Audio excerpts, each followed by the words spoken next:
Good evening, everybody, and welcome to the episode number 2 of the CJ Howard. I am CJ Howard. Welcome you to another big night of entertainment as we get you set here. We are live on the Facebook, also live on YouTube, and we will take your calls. We'll talk to anybody. You want to call us? Give us a call. If you want to leave a comment, you can do that too. We have a great show for you. I get told off by the dogs coming into the picture there. So I love animals. Yeah. The dogs Special guest come Penny. from nowhere. Winston always has a surprise up his sleeve. You never know about Special guest tonight. Special guest. Let's get to our guest. In 10 minutes, we're going to hear from Mark Dixon, the head football coach of the Perry County Central Commodores. We're going to try to hear from Coach Eddie Melton at 8:30. Then we got the commissioner at 9 o'clock. He apologized last week and texted me and said he plumbed for God. He got tied up in some other stuff, and he said I'll make it up to you. And then Camille's going to be with us. We're going to spend a lot of time talking about the Pigskin preview that's coming up on Wednesday night at 7 o'clock. I want to warn everybody right now. This could happen if we disappear. It's weather related, where storms are in the area, internet could go out, electricity could go out. If the electricity goes out, then the internet's probably going to go out for a while. It would take a little bit for it to come back. So if we disappear, keep checking, see if you see us back. But if not, we'll be right here as long as we can hang in there. We checked the weather map just a moment ago, and it don't look very good, but we're going to be positive. It's Sunday. Back with me for the second week after he got shortened last week. I don't like to have him get shortened, so I want to give him a full show. So Winston's back with me this week. Winston, it's good to have you with us, but we've had a lot going on. Kentucky, COVID. We've already got a game canceled for COVID reasons. We've got another game canceled because we got a phone call. So we're off and running on the show tonight. Wow. Okay, let's go. I'm ready. Here we go. Hello, caller. You're on the CJ Harris Show. How you doing, sir? We're doing well. How about you? Oh, we're gonna let go. I'm doing okay. Have you had a chance to scout Martin County much, or what do you know about him?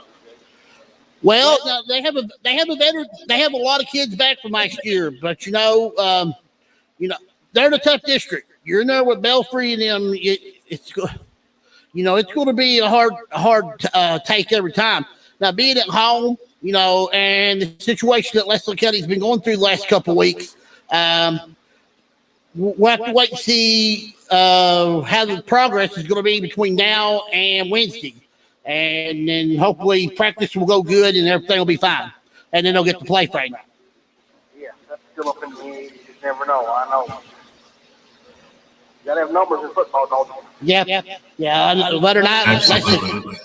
Leslie County was supposed to scrimmage Prairie Central, but due to different reasons, and COVID was one of them. We ain't gonna lie to you. There was other reasons too. They could not have enough to play. So we're gonna talk with Coach Dixon and Coach Melton both in the show tonight.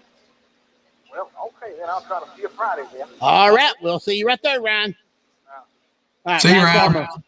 Ryan Farmer from Leslie County. Could you hear that phone call, Winston? I could hear it just fine. I could hear him fine.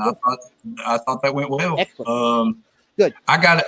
So I'll have to pick your brain a little bit more about this situation surrounding football and COVID. But I guess that's going to be a recurring problem again, right? But if you're a football team and you have a scrimmage coming up, how much, how risky is that? Do you want to put a lot of stock into risking this scrimmage game where you might become in contact with someone with COVID, whether it be an official or someone from the other team or even each other? Like, are you going to take that extra risk to get in a scrimmage, or just start the regular season the way it is and know that you're going to get in that first game? It's hard because, I think when we're outside, we sometimes think COVID's not around. We only see it inside. And we're forgetting that it can come from anywhere. Outside, inside, underneath wherever you're at. And I think these coaches are realizing that, because they're starting to remind their players, guys, even though we're doing an outdoor sport, I need you to stay away from people that have COVID. I don't need to come up on game day and only have 10 dressed players. I can't play. I only got to have 11 to play. I mean, you know that. Jenkins, well, we've lost the Winston, but you got to have 11 to start. And, that happens. Well, hopefully get Winston back. That's weather right there related. He got kicked out. His internet kicked him out. So I told you folks, hang in there. Don't know how long we're going to get. We don't have any internet. Yes, I have internet. I do have internet. Okay. My beautiful wife is telling me we have no internet. Okay. But we're going to continue on, because we'll see how that goes. First year from Coach Mark Dixon is about 5 minutes. If he's able to call us, then I think we should have internet. Hopefully Winston will come back. Let me go over a few things with everybody. A couple of headlines that people don't know about. We talked about Buckhorn hiring a boys coach last week. Jacob McCoy. Hazard has now hired their boys basketball coach, Larry Robinson. He was assistant for Al for a long time. Larry done everything. He coached, pack equipment. He done everything. And take pictures. Great. He takes some really good pictures. But now he's the new head man of the Bulldogs, and we'll see can't wait to see how that works itself out. Breaking news just about 2 hours ago, Penn State transfer and quarterback Will Levi is the new quarterback for the Cats this year. Let's go ahead and see if we can get this phone call. Go ahead, caller. You're on the CJ Harris Show.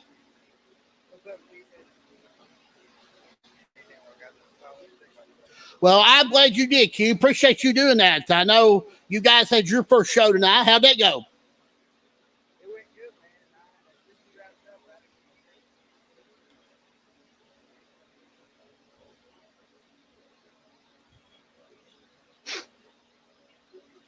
Yeah, he I tell you what, he's a good interview. He's a very knowledgeable individual, and hopefully we can got a lot of questions for him. He'll answer them every one.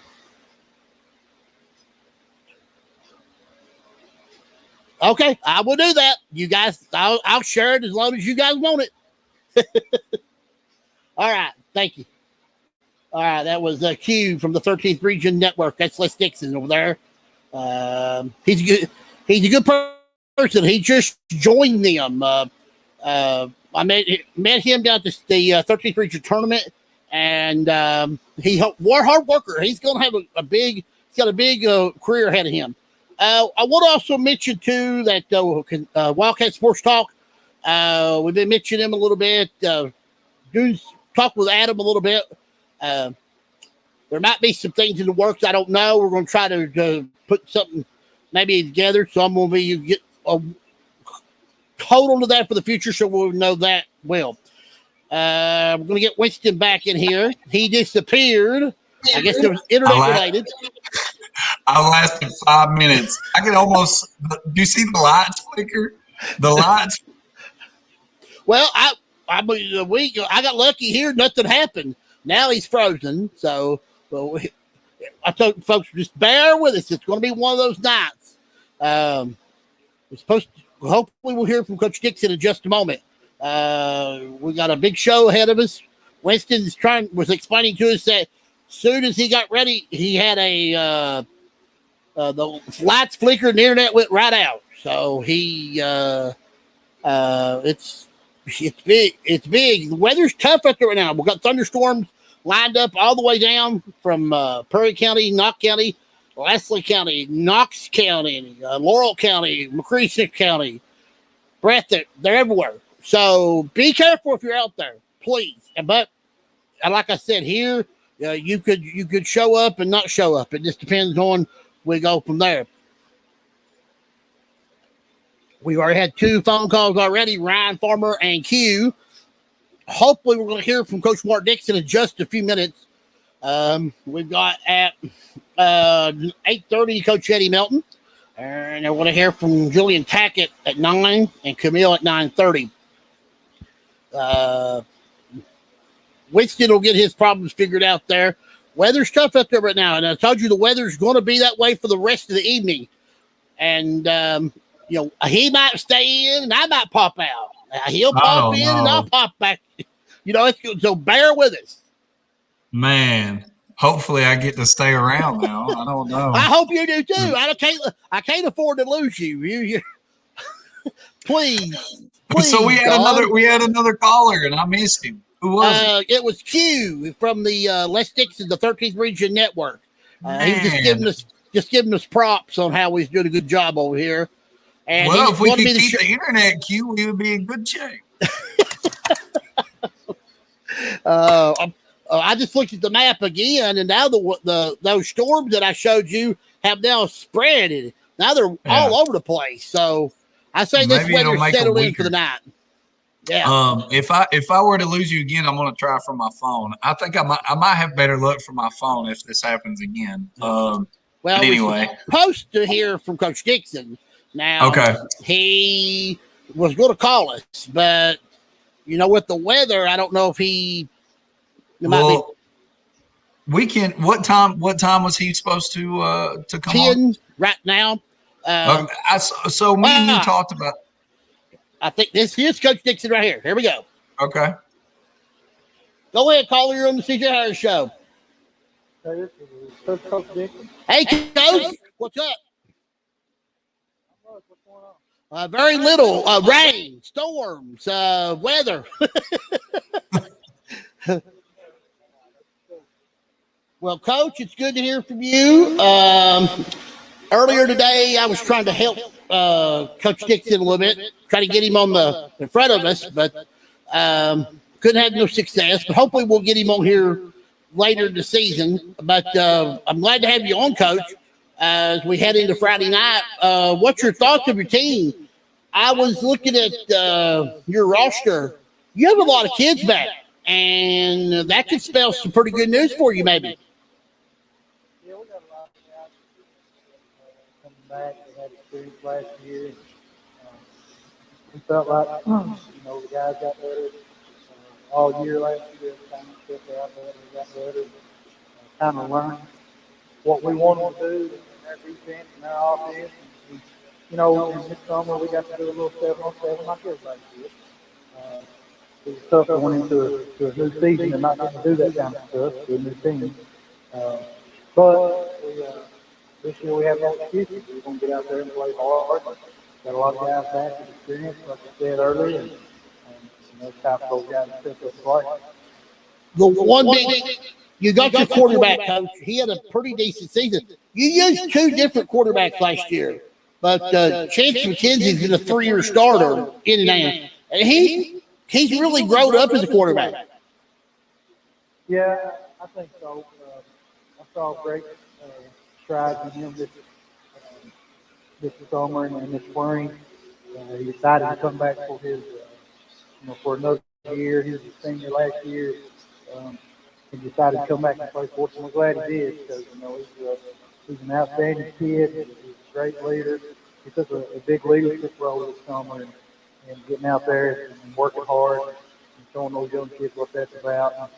He looks really good right now. He's throwing the ball well. He's commanding their offense.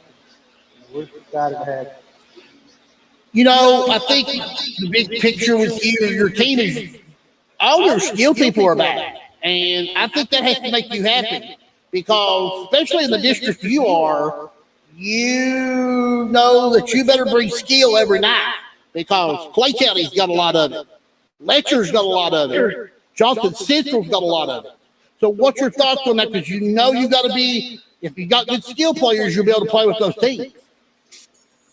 Well, we just those kids that are coming back, we have got a lot of upper class. And I think that, we've got 12 seniors, I believe, on the roster. Those guys, most of those guys got experience last year. A few of them didn't, but most of them did. And they're going to be our leaders. They're going to be the guys on the field that's been out there with the experience. And when a young kid gets in a situation in the game that they got to make some kind of adjustments, those older kids can help them do that. It's good to have good coaches on the sideline, but it's even better when you got great coaches out there on the field with them. That's what the older kids with experience get to do. You were supposed to scrimmage Leslie County Friday night, and it got canceled for different reasons. Do you feel not getting that work in might hurt you a little bit coming into Friday night's game with Whitley County? Well, I hurt her feelings because I think our kids was ready to scrimmage, and they wanted to go. It just didn't work out for us. But with her, getting to get out there and go against another team and go full speed. We can say we're full speed all we want to in practice, and we can go as hard as we want to in practice, but it's not like playing against another team. We're going to miss that. It's going to take us a little bit longer to get up to the game speed on Friday. So hopefully we can make that adjustment quick and hit it running. You of course play a Whitley County team that's got a new coach, so they're like sort of like you were last year. They're having to redo things. You got a tough schedule, coach. You got Whitley, Floyd Central, you got Breathitt. You're playing Letcher. You got Paintsville on the schedule. I like what you've done with your schedule. You upbeated it a little bit and made it a lot stronger. Well, if we're going to be the type of team that we want to be, we're going to have to compete with guys like that, teams like that. Teams that's got a lot of tradition and that can get out there and show you where you got to get better. I've always thought that if you get out there with a team that's really good, the next week you're going to be better too. A lot of times the most frustrating times to get out on the field is when you play a team that maybe doesn't match up to you, and you really don't feel like you get to work with you. I don't see anybody on our schedule that's that way. I think everybody on our schedule can beat us, and we've got to get out there and play well. That's the challenge for us. That's the challenge for our kids. Winston, you got any questions for Coach Dixon? Of course. Hey, Coach. This is Coach Wiston Lee. Good to talk to you. Glad you were able to call in. Of course, being a former teacher and coach at Letcher, I got to ask you how you feel about that matchup on down the road, even though I know it's a few weeks away, and maybe sum up your thoughts on the district. I know it's probably widely considered that Johnson Central is usually the favorite, but how do you feel about your chances, and speaking frankly and candid about it, how do you feel about your chances in the district? Where do you think you might fall or how it might shape up toward the end of the year? Well, I'm never going to play stuff anywhere, so I don't know where we're going to stand with that team and how we play. But I do know this, last year, the year before, watching Western Central the last year, they made great improvements. Coaching staff up there doing an outstanding job. We got a lot of good kids back. I've heard good things about them. I got to see them with them. I've heard good things. They're going to be solid. They're very well coached. They're tough kids. And, that's a big rivalry game for us. Yeah. I thought the first game we went to last year, we played okay with them. Didn't do a great job. But, we got out there and competed pretty well. Felt like going in the playoffs, they didn't compete against it. That's something that me and the rest of my coaches have got to figure out how to do that.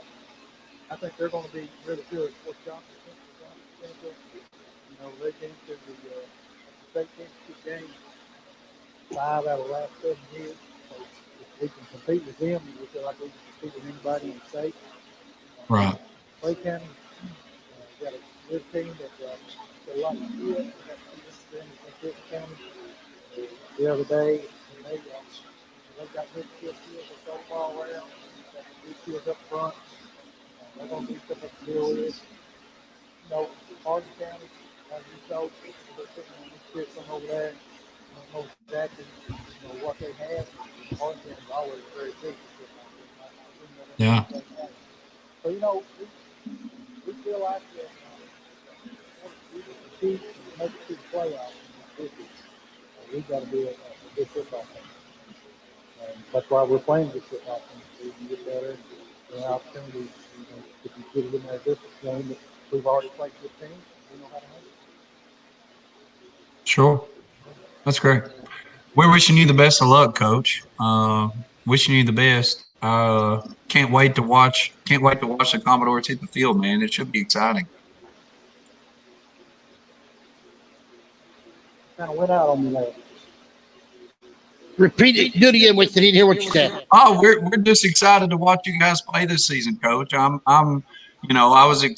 was excited whenever I'd heard you was making that move, and I'm sure you're going to take that program to extreme heights, and I'm excited to watch it happen. So we're looking forward to it. Well, I'll tell you what, I'm about as excited to watch them play too. These kids have worked really hard. That's what we asked them to do in the offseason. Not the weight room. They've got bigger. We look more physical.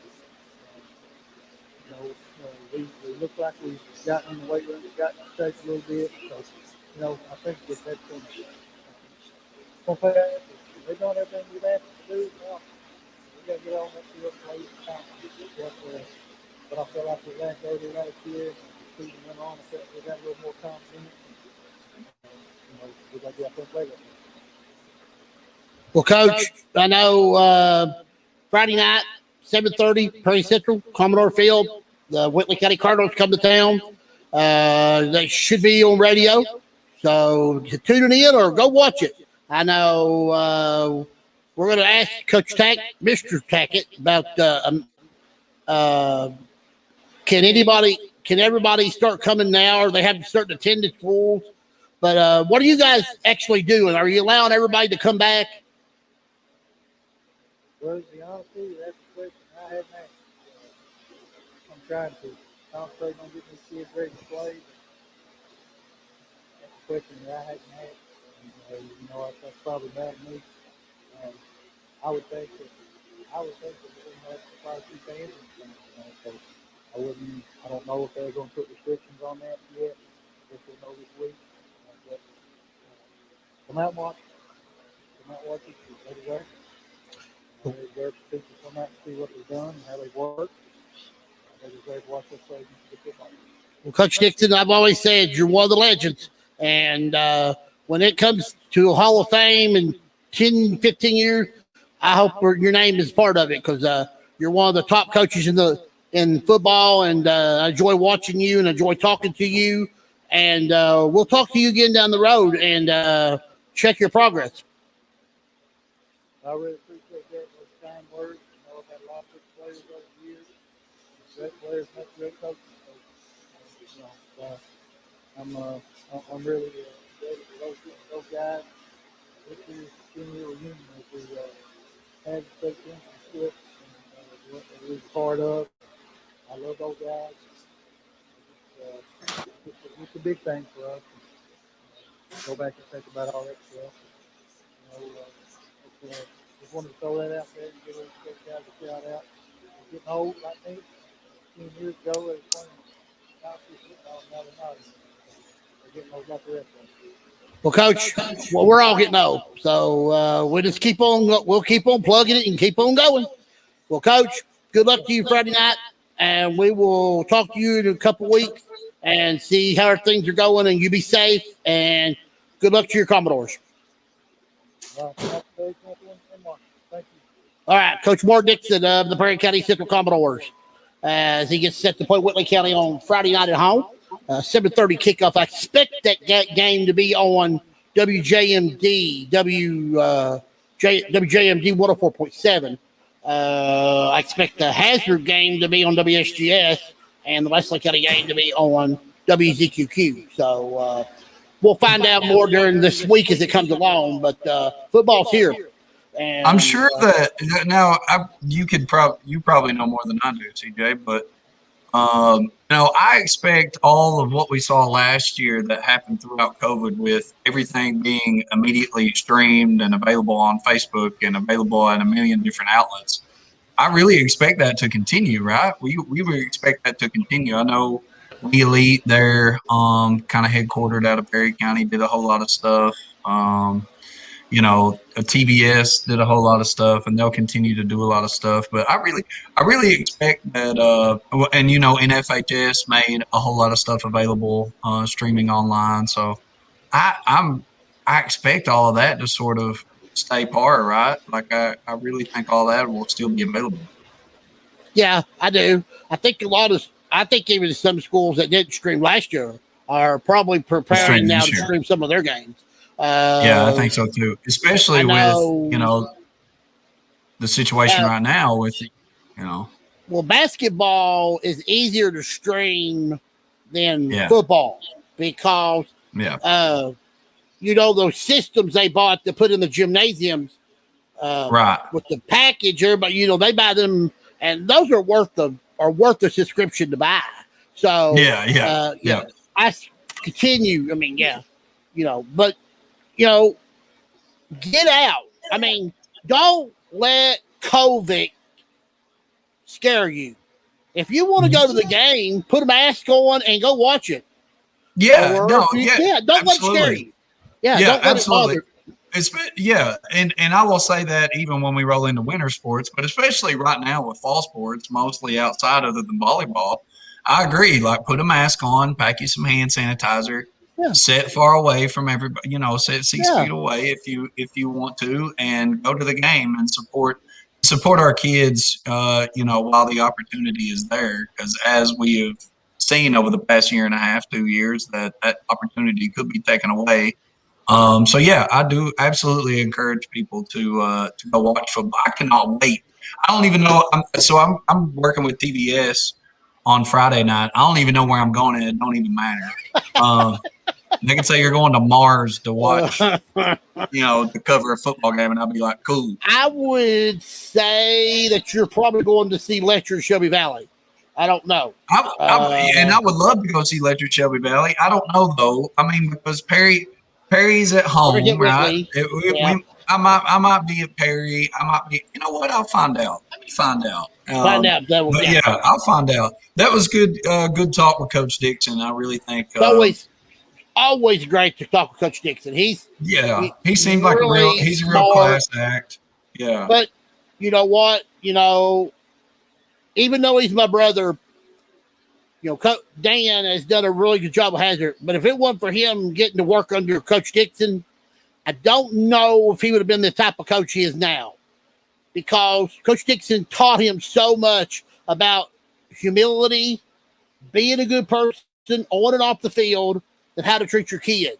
Because when it comes, to Mark Dixon, everybody's wanting to play for him, and they're going to run through a wall for it. That's the same with my brother Dan at Hazard. They'll do anything they want. They'll run through a wall for him, and they won't look back. So what Coach Dixon has done to these assistant coaches that are being successful is he's taught them the way to be successful the right way. Yeah. Yeah, and that's big, and I hope that, I know you hire a big name like Coach Dixon, and you expect like immediate change and progress, right? Like you hire somebody like him who has won a state championship, who has just done it all, and you expect him to come in. But these things absolutely take time. I hope that the Commodore Nation is patient with Coach Dixon and really let him just, and then him too, having the guts to make this schedule the way that he's made it and play anybody and everybody in a district we've seen has been traditionally tough over the past 3 or 4 years. Good for him, man. Hats off to him. And I hope they have success, and I'm sure they will on down the road. I'm sure. If you don't beef your schedule up, it will hurt you in the end. Yeah, no, I agree. I agree. Like as a coach, it's like a really fine line. Like you don't want to beat your kids down, but you don't want to water it down to the point where they can't play up to that level of competition. Well, maybe Coach Melton could tell us more about that because I know Well, in basketball, when it I comes would to the like. level of competition, this is the man you want on your side because competition Yeah. level is going to be high. Yeah. Before I even get started, I'm going to get you two in a debate. Don't you guys have daughters playing softball, right? And you guys were back and forth on something here, so let's get that out of the way first, and then we'll get right into it. So let's talk about that. Wiston, you start, and we'll let Coach Melton debate. I will say the Leslie County, the Hot Shots team beat my little Letcher County Heartbreakers team. And I will say, though, I've got my wife is in there somewhere. She'll be my witness. She was also at the game. It was the worst game that the LC Heartbreakers have ever played. Like, just awful. I think I called like 3 timeouts in a 8U softball game, like trying to wake these kids up. I mean, I gave them everything. I promised like blizzards at DQ after the game, and these girls were not snapping out of it. They were zombies. But now I will say this too: the Hot Shots went on and they played their tails off in the next game, the semifinal round. So it was like it was a great day of softball. So I'm giving Coach the edge on the softball, but I will say my team played awful. Absolutely, both teams played great. Some good competition up there, and it's a fun day. It was. I'm going to try it. We need to do it again. I'm going to try to do it again before it gets too late. We're trying to end our little season, so maybe one day soon. You want to make it on the weekend, though, Coach. Yeah, Friday nights are not available now. They're busy. Yeah, I know. Well, we started at like 8 a.m. We were done by 2, so it worked out great. Yeah, we was in and out. I think you tried that for advantage also, CJ, because it is a pretty good travel from Leslie County to Letcher. Oh, yeah. Yeah. There was a motive there. I saw that. Yeah. Coach was asking me where to go eat, so he was already going to eat, you know. Well, that's Where'd you end up going? Where'd you end up going to eat? We went downtown there. I think was it the street side spot? No, or Heritage? Yeah, Paco's. Paco's. Yeah. Paco's is great. It is high quality Mexican food. It's good. Coach, let's start with your brother Russell. I want to continue our prayers for him. How is he doing, and how is his treatment going? Well, he's doing great right now, CJ. He's a couple weeks back. He got the best news you could ask. When you're battling and fighting cancer, it was a long road, but as of a couple weeks back, they give him, he is cancer free, it's been a long, rough road, but to be honest, we had, all the prayers and outreach of throughout the entire state, and different, actually parts of the country, people actually sent word and praying for him. And, those prayers were answered. Without that, it was a tough battle anyway, but without that, it'd been, a lot worse. When it comes to Russell Melton, there's no better fella. I've told him that always he was like a second dad to me. When I've spent so much time with him and Shanny Chris, I feel like they're second daddies. And I've learned staying with Eddie, he's like a third daddy. And then but Russell is special in so many ways, not just because of what he's done for the kids, but he's so gentle about everything he does. Mm-hmm. He's just a good soul, man. Yeah, he's a great man. He's just a great soul for this earth. And he's tough as nails, right? Like I feel like if that man put his mind to anything, it could be accomplished. So I'm so glad to hear that he is cancer free. Yeah, me too. And Coach knows this, but me and Russell got a lot of mutual friends, and just in the few occasions that I've gotten to really hang out with him, he's just a special person. So I'm glad to hear that he is. And we prayed in Mayking here, so it's good to hear that those prayers came true, man, and came to fruition. So we'll keep praying, though. It's a scary thing where I know, it's just hard to get over. So glad he's okay. Yeah, he's definitely, like I said, he's recovering. Rode his bike 20 miles 2 days ago, so yes, he's back at it. It's always, I'm sure, in the back of his head. And everyone that is battling cancer, we want to pray for everyone out there. Yeah, absolutely. Yeah, absolutely. And those that are cancer free, because they still have to go usually yearly or monthly for some scans and tests. And that's something they got to deal with mentally. Wanting those positive results. So we just got to always think about those that are suffering or going through it or battling. We got to always be there with them to help them fight and get through it. Yep. Absolutely. What other thing? Is he back with you helping, or is he in and out? No, he's back full time. Good. Excellent.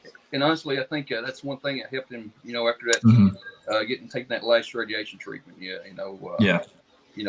been there, and that's sort of got his mind, focused on another area, and being there every day and trying to prepare and make kids better, and and staying active.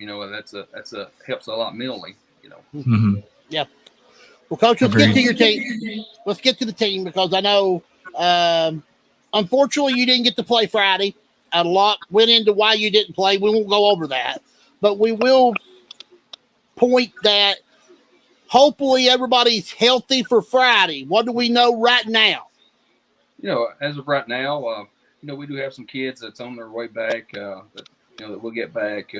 We have experienced some kids that a few weeks back that has had tested positive, but they went through the process of the COVID process, and once you after that 10-day window, when you have to get cleared by a doctor. It has to be a doctor that clear you to come back. Well, once you go through those steps, there's another 6-day stage each athlete has to go through as far as conditioning. Before they can get back on the field, full tilt and into action. And that's understandable that those 6 days are required. You don't want to take a kid that's been out, been sick, and throw him back out there and him not in the right condition. So let me ask this real quick while you're touching on it, because I'm not familiar with I guess we went back to some old mandate now, some regulations now that it's flared back up. But so if an athlete tests positive, is it 16? It's possible 16 days. Is that right? Yeah, it's possible. Yeah, pretty much takes at least 16 days. Once you test, it's 16 days before you get back to action on the field. So it's usually that 10-day window of quarantine. Then after that, once you're released by the doctor, then you will, like I said, have to go through that other 6-day period. Somebody commented and said that my friend Josh Hall, Coach Hall, who's he's helping me. He's a big part of what we're doing at Jenkins, which has been awesome. He says that he thought that I was Jay Billis, and I can't decide if that is a compliment. I can't decide. I cannot decide if that is a compliment. I actually think Jay Billis is pretty good. I actually think Jay Billis is pretty good. When people make comments to me, Coach, I always take it as a compliment, whether they mean it's a compliment or not. If he would have said, I actually like Dick Vitale too. Everybody gives Dick Vitale a bad rep, but I actually like Dickie V too. There's not many that I don't like. Who was it that used to do ours on CBS? I didn't like him very much, but anyway. Okay, so possible 16 days, and I'm like you. I guess that's in agreement. You want to make sure that these kids are 110% healthy, especially in I guess it really don't matter which sport, but you just think of football as this, full contact sport. I guess with a lot of conditioning involved, I guess you do want to make sure that that everything checks out okay before they come back. Okay. So how does that, your roster like right now is in good shape though? Well, it's in as far as numbers. We have, we're probably looking at dressing this Friday.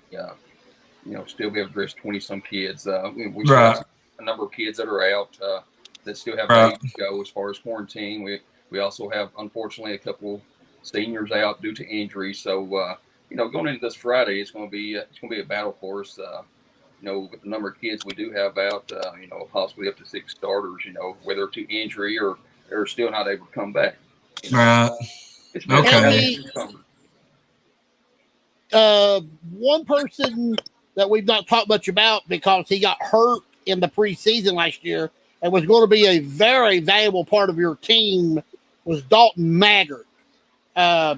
He put in so much work last year and he got hurt towards ACL. How is his progress coming along? And is he one of the healthy 20 bodies that we could see Friday night? Because I'm interested to watch him play with the effort and stuff he's put in. Yeah, he's a hardworking kid. He's worked, for the even when he's in grade school, middle school, you'd see him run the hill out there and putting that extra work in, and he'll be ready to go Friday night, and it's gonna be exciting. It's gonna bring a smile to my face just to see him back out there taking that snap. Considering what he's went through, as a freshman, we've just inter squad scrimmage, and hurt. Oh no! Yeah. Yes. Yep. So he's out with knee surgery last year, tore his ACL, didn't get to play, take a snap. So, it's gonna be rewarding to see him to suit up and get up there and take that first snap, this year. The big picture with you this year, you have none of your skill people back from last year. And I know that it's not what you had the year before, it's what you got the year coming in. You have a lot of kids, though, that can be that franchise player if they work hard. Give me some people that we're not looking at. I know Dalton Baker and Wyatt Ostrander have been battling for the quarterback position. I know you've been looking at people like Dalton in the backfield, Stubblefield. I know some other names, White Gay. Tell me who do you think is going to surprise you, and where we're going to get our offense from? Because it's going to look totally different from what's looked from the past.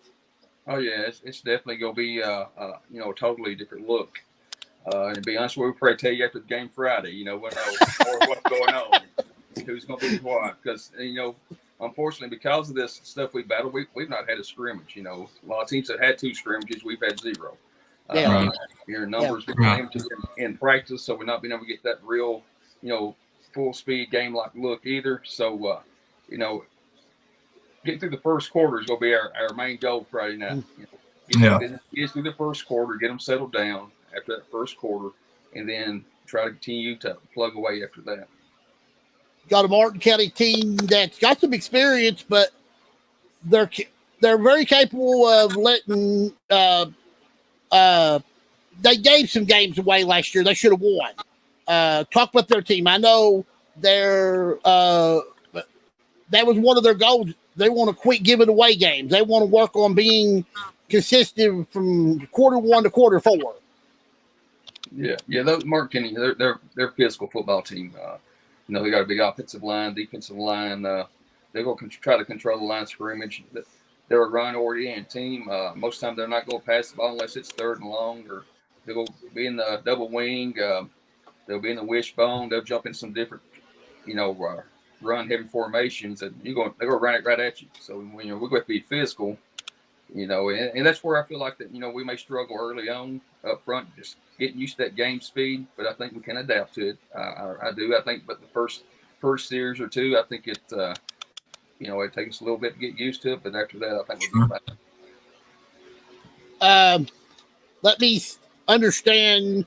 I asked Coach Dixon. I'm going to ask you: are we going to have a full house? Are we allowing everybody to come back? What are you hearing?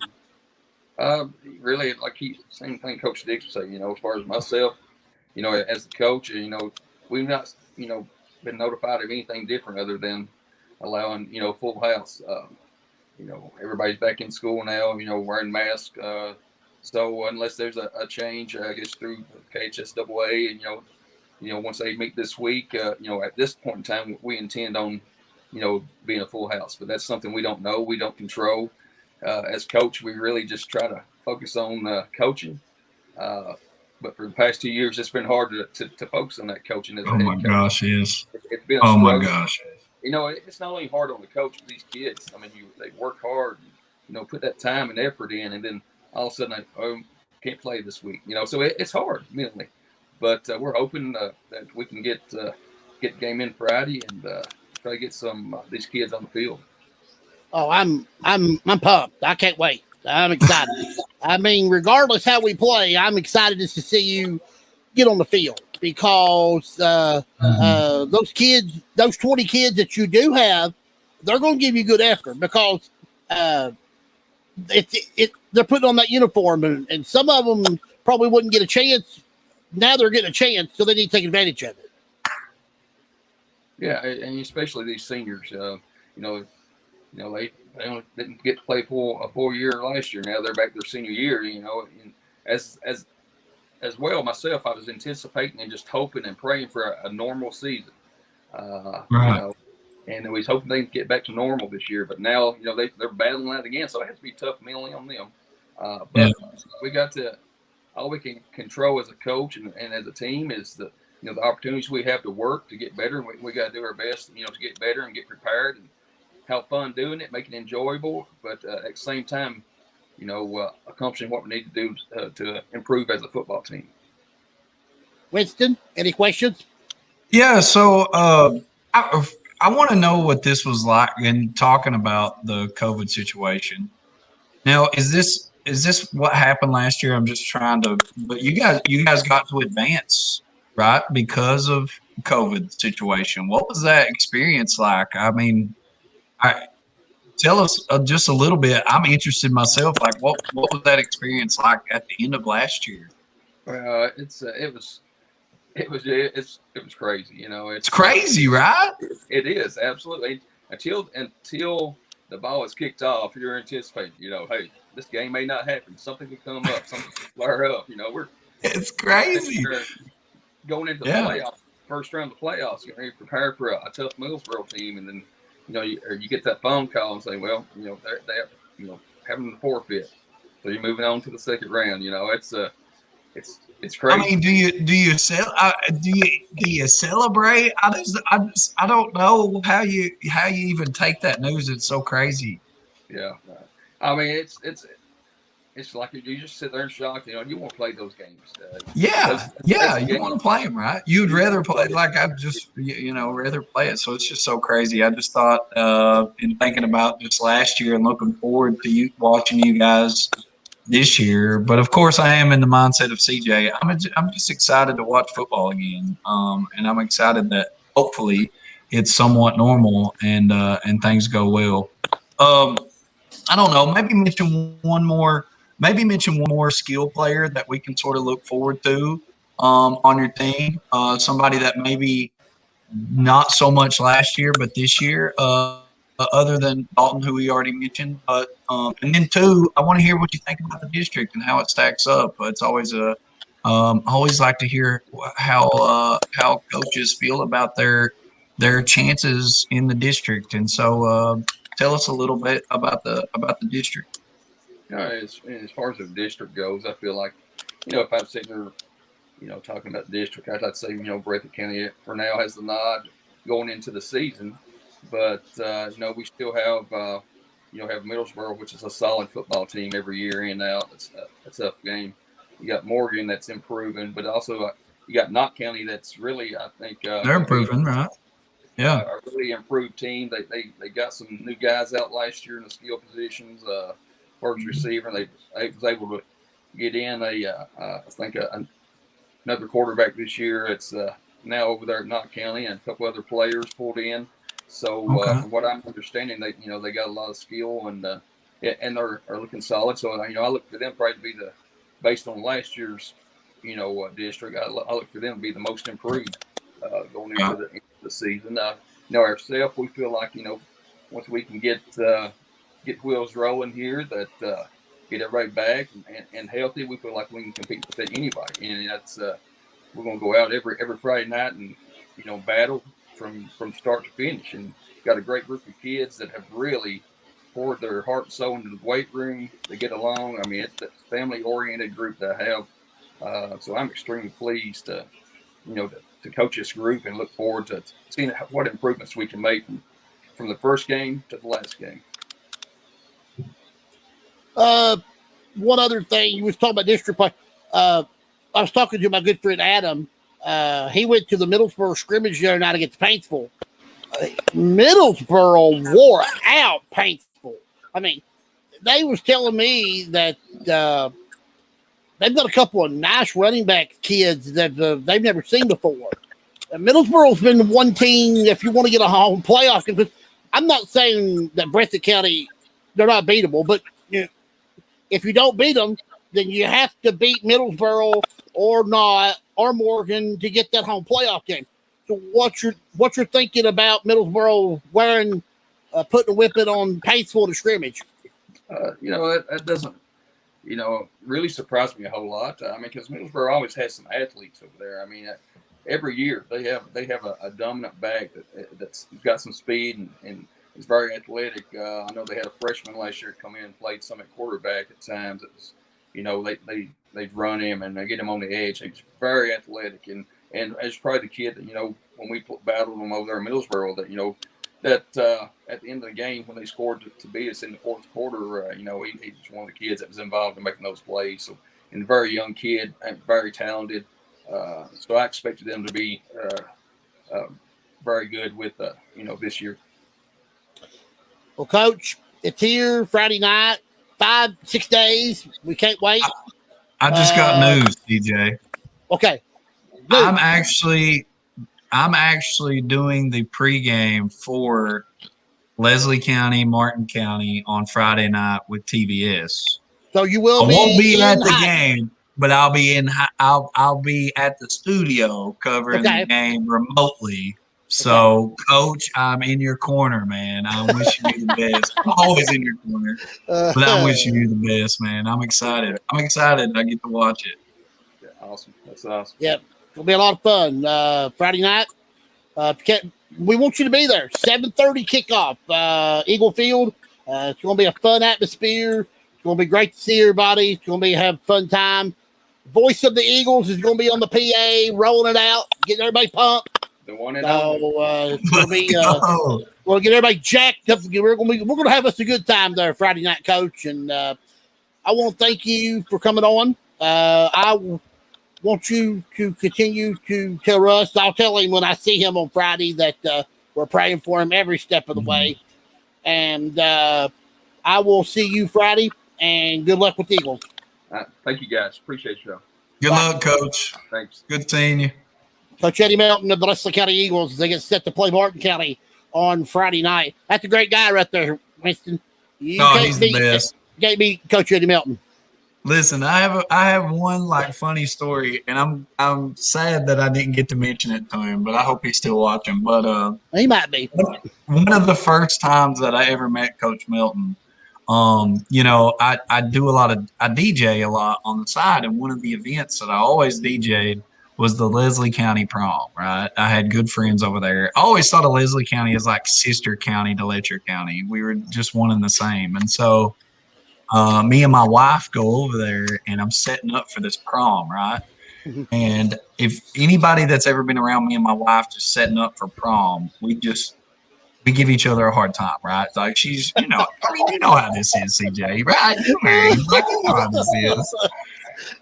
So we're going back and forth about who's carrying what or what goes where. And he comes in and he's like, has anybody told you guys you'd be a great team on Amazing Race? And I've never forgotten that because he put it in my mind. I was like, you're on Amazing Race. He's like, you are crazy. We wouldn't last a day if we went on Amazing Race. But I will never forget that about Coach Melton. Well, he's been around a long time. This is his ninth season as Eagle head coach. and he Nice. puts his heart and soul in that team. Yeah, he's just a good dude. He's just a good guy. We got another great guy with us, the commissioner of the KHSAA, Mr. Julian Tackett. Julian, welcome. I'm glad you could be with us tonight. No problem, CJ. Glad to talk to y'all.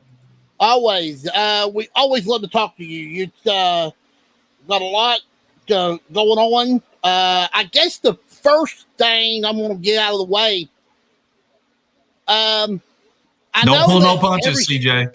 Don't pull punches, CJ. Every sport but one is outdoors. Is there going to be any restrictions coming down the road? Well, there's more than one indoors, because about 2/3 of our state plays middle school basketball in the fall. Okay, yeah, I forgot about that. Yeah. I forget about middle school basketball. Which is in some areas is bigger than their high school sports. So you got to be careful. But nobody can predict the future. As of August 15th, everything is still up to the local school boards, and we hope it remains that way. But that's as of August 15th. Okay. If we don't get our head out of sand and get our communities engaged and at least trying to get vaccinated at a little bit higher rates, there's no telling what will happen through the rest of the school year. I agree with you 100%. I'm all over that. We're going to go back to a little bit last year, then we're going to start. Then we'll go on move this year. I thought that last year was a tremendous success. I thought the schools and you guys really pulled it off.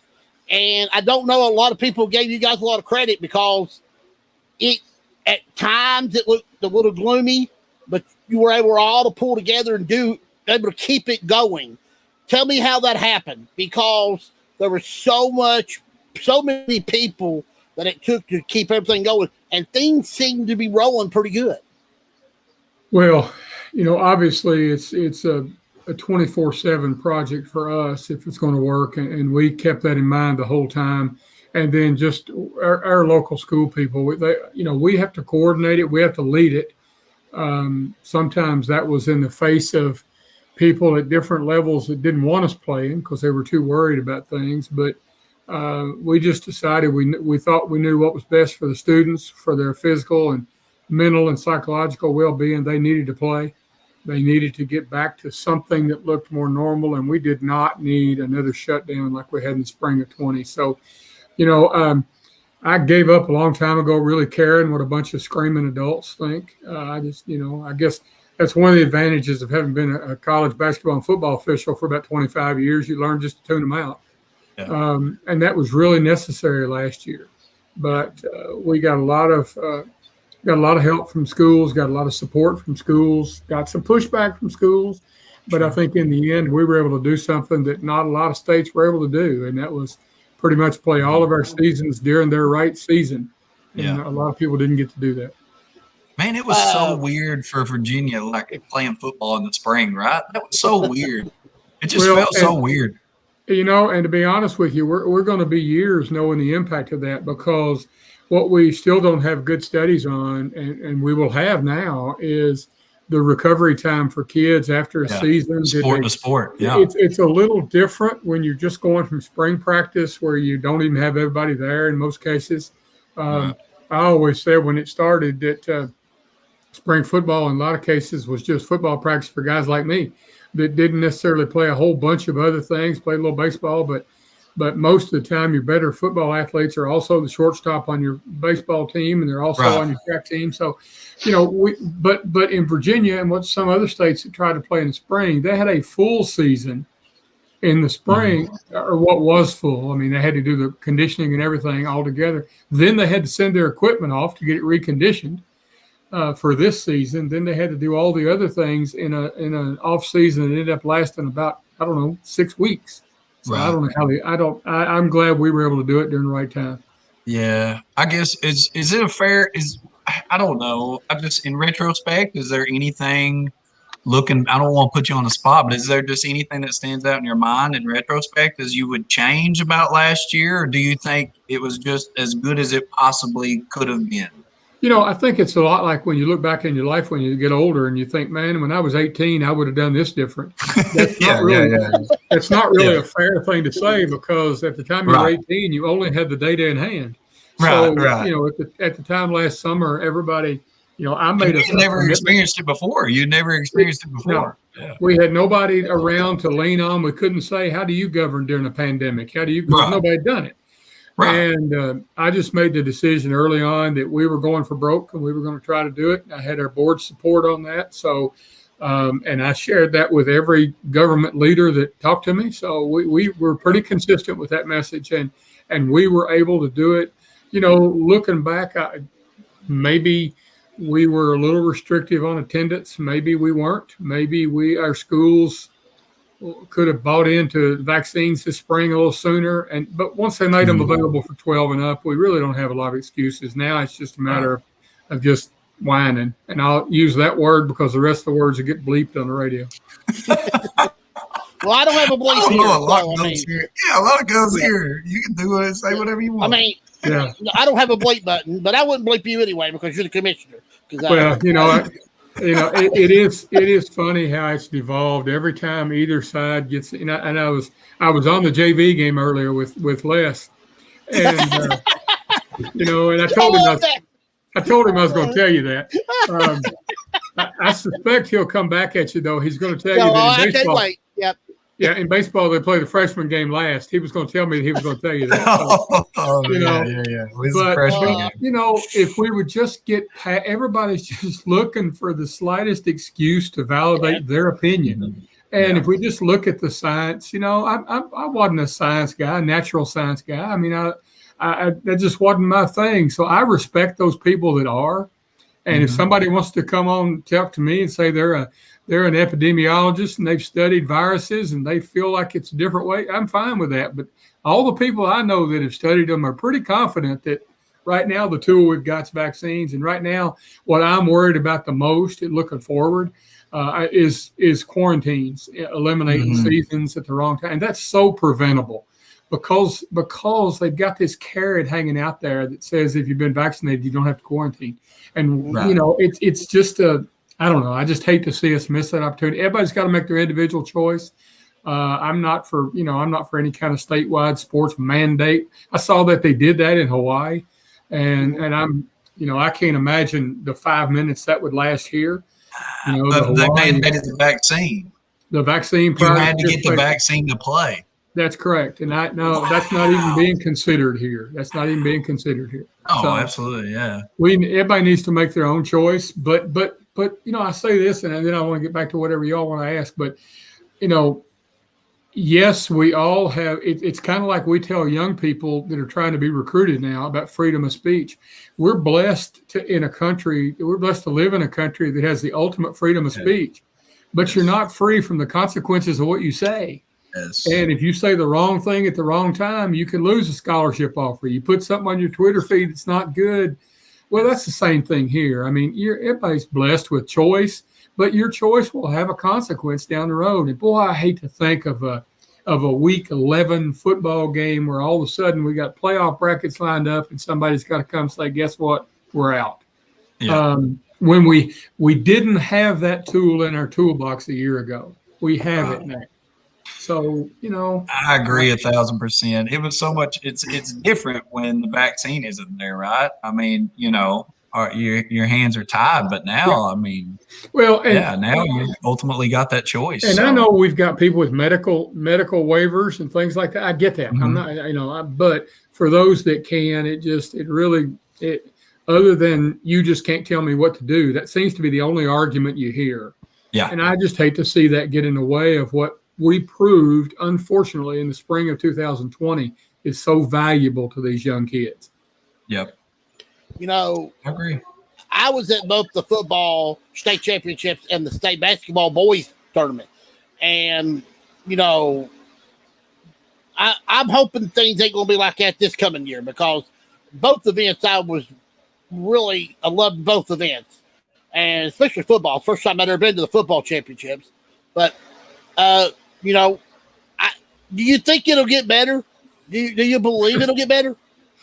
Well, now I'm going to rephrase your question just because I believe in controlling the message. Do I believe it's going to be different? Yes, than it was a year ago. Yeah. Do I believe it's going to be better? It depends on how hard-headed our citizenry wants to be, because it could get worse.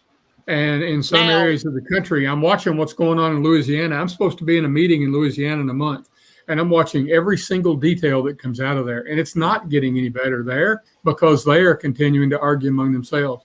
But I think it can be different. What I'm still the number one priority is that these kids have an opportunity to complete a season. I don't care if the adults are dissatisfied, having to be spread out and having to be limited. That's really not my worry if the kids can get there. Right. Right. And that's where we're at, right? It's like, as long as we put the, your responsibility is to have the kids out there and compete. And so as long as that's happening, I'm with you. Who cares? Really, you can't let the adults get in the way of that vision of hey, let's give every opportunity we can to have the kids compete. Well, and Winston, you're exactly right, because what I've said is that, an adult being happy is a side benefit. It really needs to be, and if we'll focus on the students, we'll all come to some agreement. We may storm off, stomping our feet, but we'll come to an agreement that of what's the best, because let's face it, I don't want to discourage or tell everybody we're not thinking about the adult coaches, et cetera, but even they prioritize their kids first. We're all in it, all these crazy things that coaches have to do now they didn't have to do 25 years ago because of safety and all that. Why? Yes. We do it so the kids can be safe. Football coaches have asked me for years, why have we got so many rules in football? Why have we got so many rules in football? I said, what's a sport? It's the only sport kids die playing. So we've got to be really, really careful. So I think we all, once you kind of get them with that cold glass of water, then it kind of, they realize we're doing it for the right reasons. Right. Okay. Now I'm going to put you a little bit on the stand because I want to look at the future of the KHSAA. I want to know where we're going. I want to know what exciting things is on the horizon at the Kentucky High School Athletic Association. Are we going to see some things that we've not seen? Are we going to see some great? Tell me some things you guys want to be able to try to do to make this stand out as to be the best organization around. Well, I think, to be perfectly honest, we've been doing that for years, especially when compared to the other ones. And we want to continue going. We believe, and I know that there's those out there that their first reaction is, what the hell are you talking about, esports? But we really believe there's value in interscholastic competition, something for every kid. Yeah, so we're getting ready to finish we do a study every 3 years from our schools about what sports they want us to add. Well, there's some things on that list that, listen, I graduated in 1978 from high school. If you'd have told me ultimate frisbee would be a choice. It really is fun.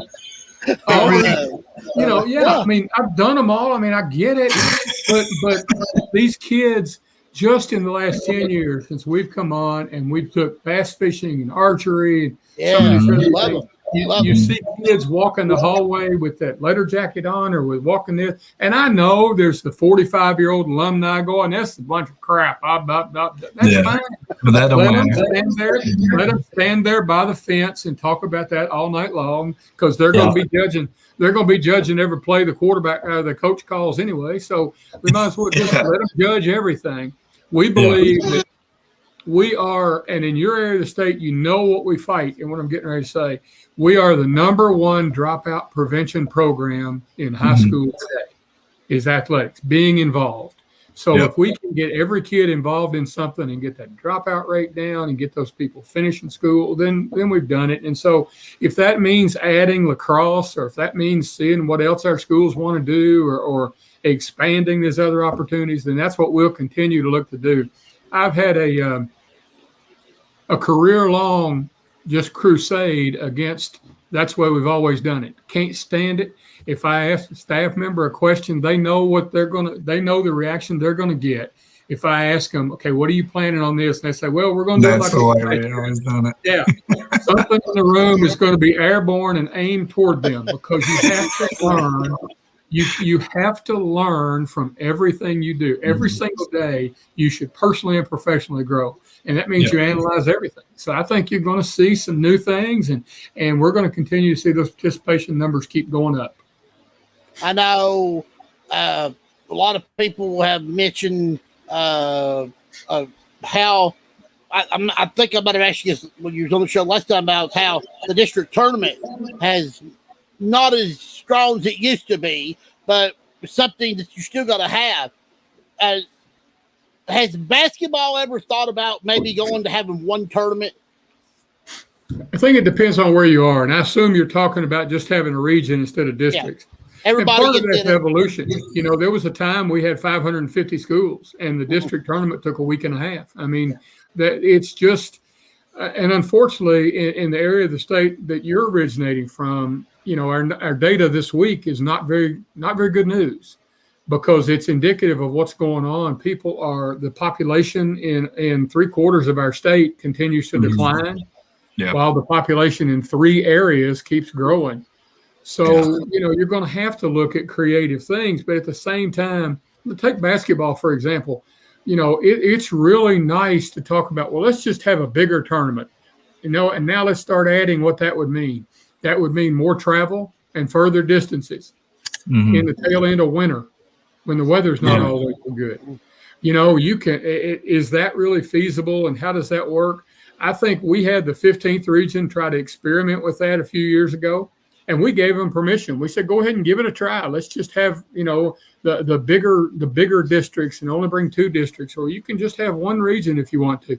They couldn't even agree on what a format would look like, because once you put it in the hands of people who care who wins and loses, and it's their job that might be on the line, the debate just totally changes, because everybody's going to look at it at what helps their situation.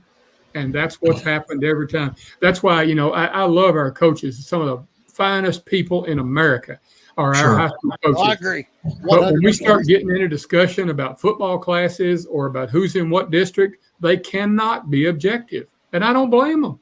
They can't. They're just totally biased. Let me tell you this: if I'm there at school administration and they're not advocating for my school, they're not going to be my coach very much longer. Yeah, why not? I get it. Yeah. I get it. So that's why it's always nice to sit. You know, I was teasing Les. It's always nice to sit and write an article about what the regional tournament should look like in your eyes. But yet, when you put it in the affected schools' hands, I'm not necessarily so sure they agree with that. And that's the kind of thing you worry about. It's funny that so I'm going through this change in spectrum here over the last few months, where coaching at Letcher Central with, you know, 850, 900 kids, and people won't play you, you know, for that reason. And now I'm, you know, at Jenkins with enrollment of, you know, 240 kids, 6 through 12, and like anybody wants to play you, right? Yeah, you're invited. A lot of that is like everybody's homecoming game. Yeah, like everybody wants to play now, and I'm like, where were y'all at when I was a last year? I needed y'all to play me last year. So it's crazy how, you know, you're exactly right. It's really dependent on what seat you're sitting in. Now, I will say, and me and CJ have talked about this before. Coach Davis at South Florida. So it's funny you mentioned the 15th, but I guess he's at the 13th. But Coach Davis had mentioned, you know, maybe you have your district tournament and your district play, but everybody in the region plays once, and then you have this seeded region tournament with everybody. And I let my mom play on that one for a while and tried to poke holes in it. And I kind of, and the reason I say I kind of liked it from the Letcher Central standpoint was because at Letcher Central, I had a really tough time getting people in my own region to play me, right? Yeah. And I'm sure that happens like across the board with some of the bigger schools in their regions. Like they just really have a tough time getting closer teams geographically to play against them. And that was a problem I kept running into at Letcher. And even though we wouldn't that good, and people still like, you know, because of the enrollment or whatever. So anyway, that was. It really does depend on what chair you're sitting in, though. Well, and you know, there's a school in the mountains that I always use an example for this. You know, everybody in the 15th wants Johnson Central out, just because they're 3 times as big as anybody up there. And you know, their administration will turn around and ask you, let's say, is that our fault? I mean, yeah, it ain't our fault.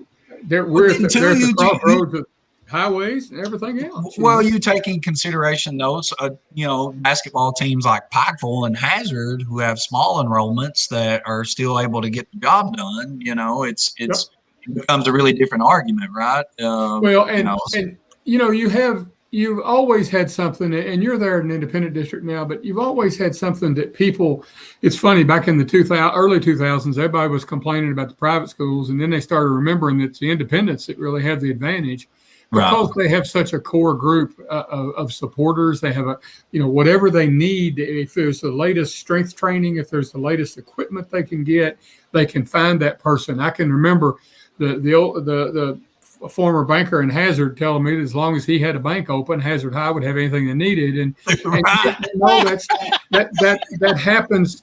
It happens in a lot of those independent districts. And the trouble is that with the population, Where's that check? Where's that check? Did you get with him? I don't know if there's any of those in Jenkins, Commissioner. Well, you know, Phil Greer used to tell me as long as his statue was in Jenkins would have everything they wanted too. But, you know, as the population continues to thin out, you have, and a lot of times the county districts, the true county districts, you know, you all had Coach from Leslie County on, you know, they're still just as spread out as they were, but they've only got half as many kids as they had, you know, 10, 15 years ago. So it's harder to rally that support than it is behind the boundary of the city district. And you know, it's just, my late mother was a graduate of Pikeville High. And I mean, till the day she went to her grave, she talked about the Pikeville Alumni Association, how united they were. And those independent districts, they really kind of personify what sports was like back in the 60s as far as community support. Now, yes, they've evolved. Yeah. But they still have that same group of supporters. That's just becoming more difficult in so many parts of our state, not just the rural parts. I mean, there is a huge divide. I live in Fayette County. There's a huge divide among the 8 schools here as far as the support. There are 9 schools here, I guess. The support they get, it's just apples and oranges. And it's becoming more and more challenging. If creative tournament formats help, you ought to look at it. But what we have found is what might work, and Jeff and I have actually had this conversation, but what might work in the 13th, especially the north part of the 13th, might not work when you get down into Harlan County. It might not work when you get into other, because they're already struggling to get games because of where they travel to. The 13th, John Henson has said for 20 years that he wanted he thought the Harlan County schools should go across the mountain and play with Letcher. I asked him one time if he'd ever been on 119 in the wintertime, that apparently he hadn't. But I know John really good. He's a great dude. Oh, absolutely. He's you know, and he's like he might as well be a coach there, right? Like he's always sitting in the Harlan chair. Well, and I'll tell him that. And you know, when you talk about the format that y'all were talking about, or some kind of realignment, you look at everybody. The rest of the state looks at it, and they take a map and they look at the counties and they plot the schools on it, and they say, okay, this is who goes together. And they don't know that a school could be a dot away from the next guy, but try to get there. I remember somebody asking me one time why Pikeville and Pineville were not in the same district in football. And I said, well, apparently you need to go up the parkway a little bit and take a drive, and you'll answer that question. You can't even go, you try to go in Pike County that I'm real familiar with. You try to go from Belfry to Phelps and tell somebody else how to get there. Or back when Elkhorn City was open. You can't. So that's why it's so hard to have a uniform. We're not built square. Our schools are not next to each other in the same size. That's why classification, what's always doomed to any discussion of classification, number one, it would kill our schools in terms of revenue. Because the latest example was 20 years ago with Indiana, and they can tell you what it's cost them. At school, but also when you try to get people that are similar size, you by nature have them further apart, so you even hurt those relationships even more. So I mean, it's just there's not an easy answer, and I full well expect everybody to put their district glasses on and try to do what's best for their situation, but it's really tough to find a balanced statewide example of an answer. Well, my immediate request is to just get Jenkins out of our district. I mean, where would you like Shelby Valley, Pipeline, and Eastridge may be like 3 of the top 5. They're 3 of the top 5 teams in the 15th this year. But it's okay. And as you know, it's also one of those cases where sometimes you request something and you say, hey, you know what? I'd be closer to these others, and with this new road, it's really nice. Then you get there and you say, what did I ask for? What have I done? I think that sometimes happens because, the devil, it turns out sometimes the devil you know is a whole lot better than the one you don't. And what has really changed over the years, and part of this was a rule change we made several years back, but there used to be, I mean, you could hear coaches in the no coach would ever go into a bar. We have a phone call. We have a phone call. Excuse me. Let's go ahead and get it. Yeah, let's do it. We have a phone call. Go ahead, caller. You're on the CJ Hire Show. Thank you. We're about to wind up here with the commissioner. What's on your mind?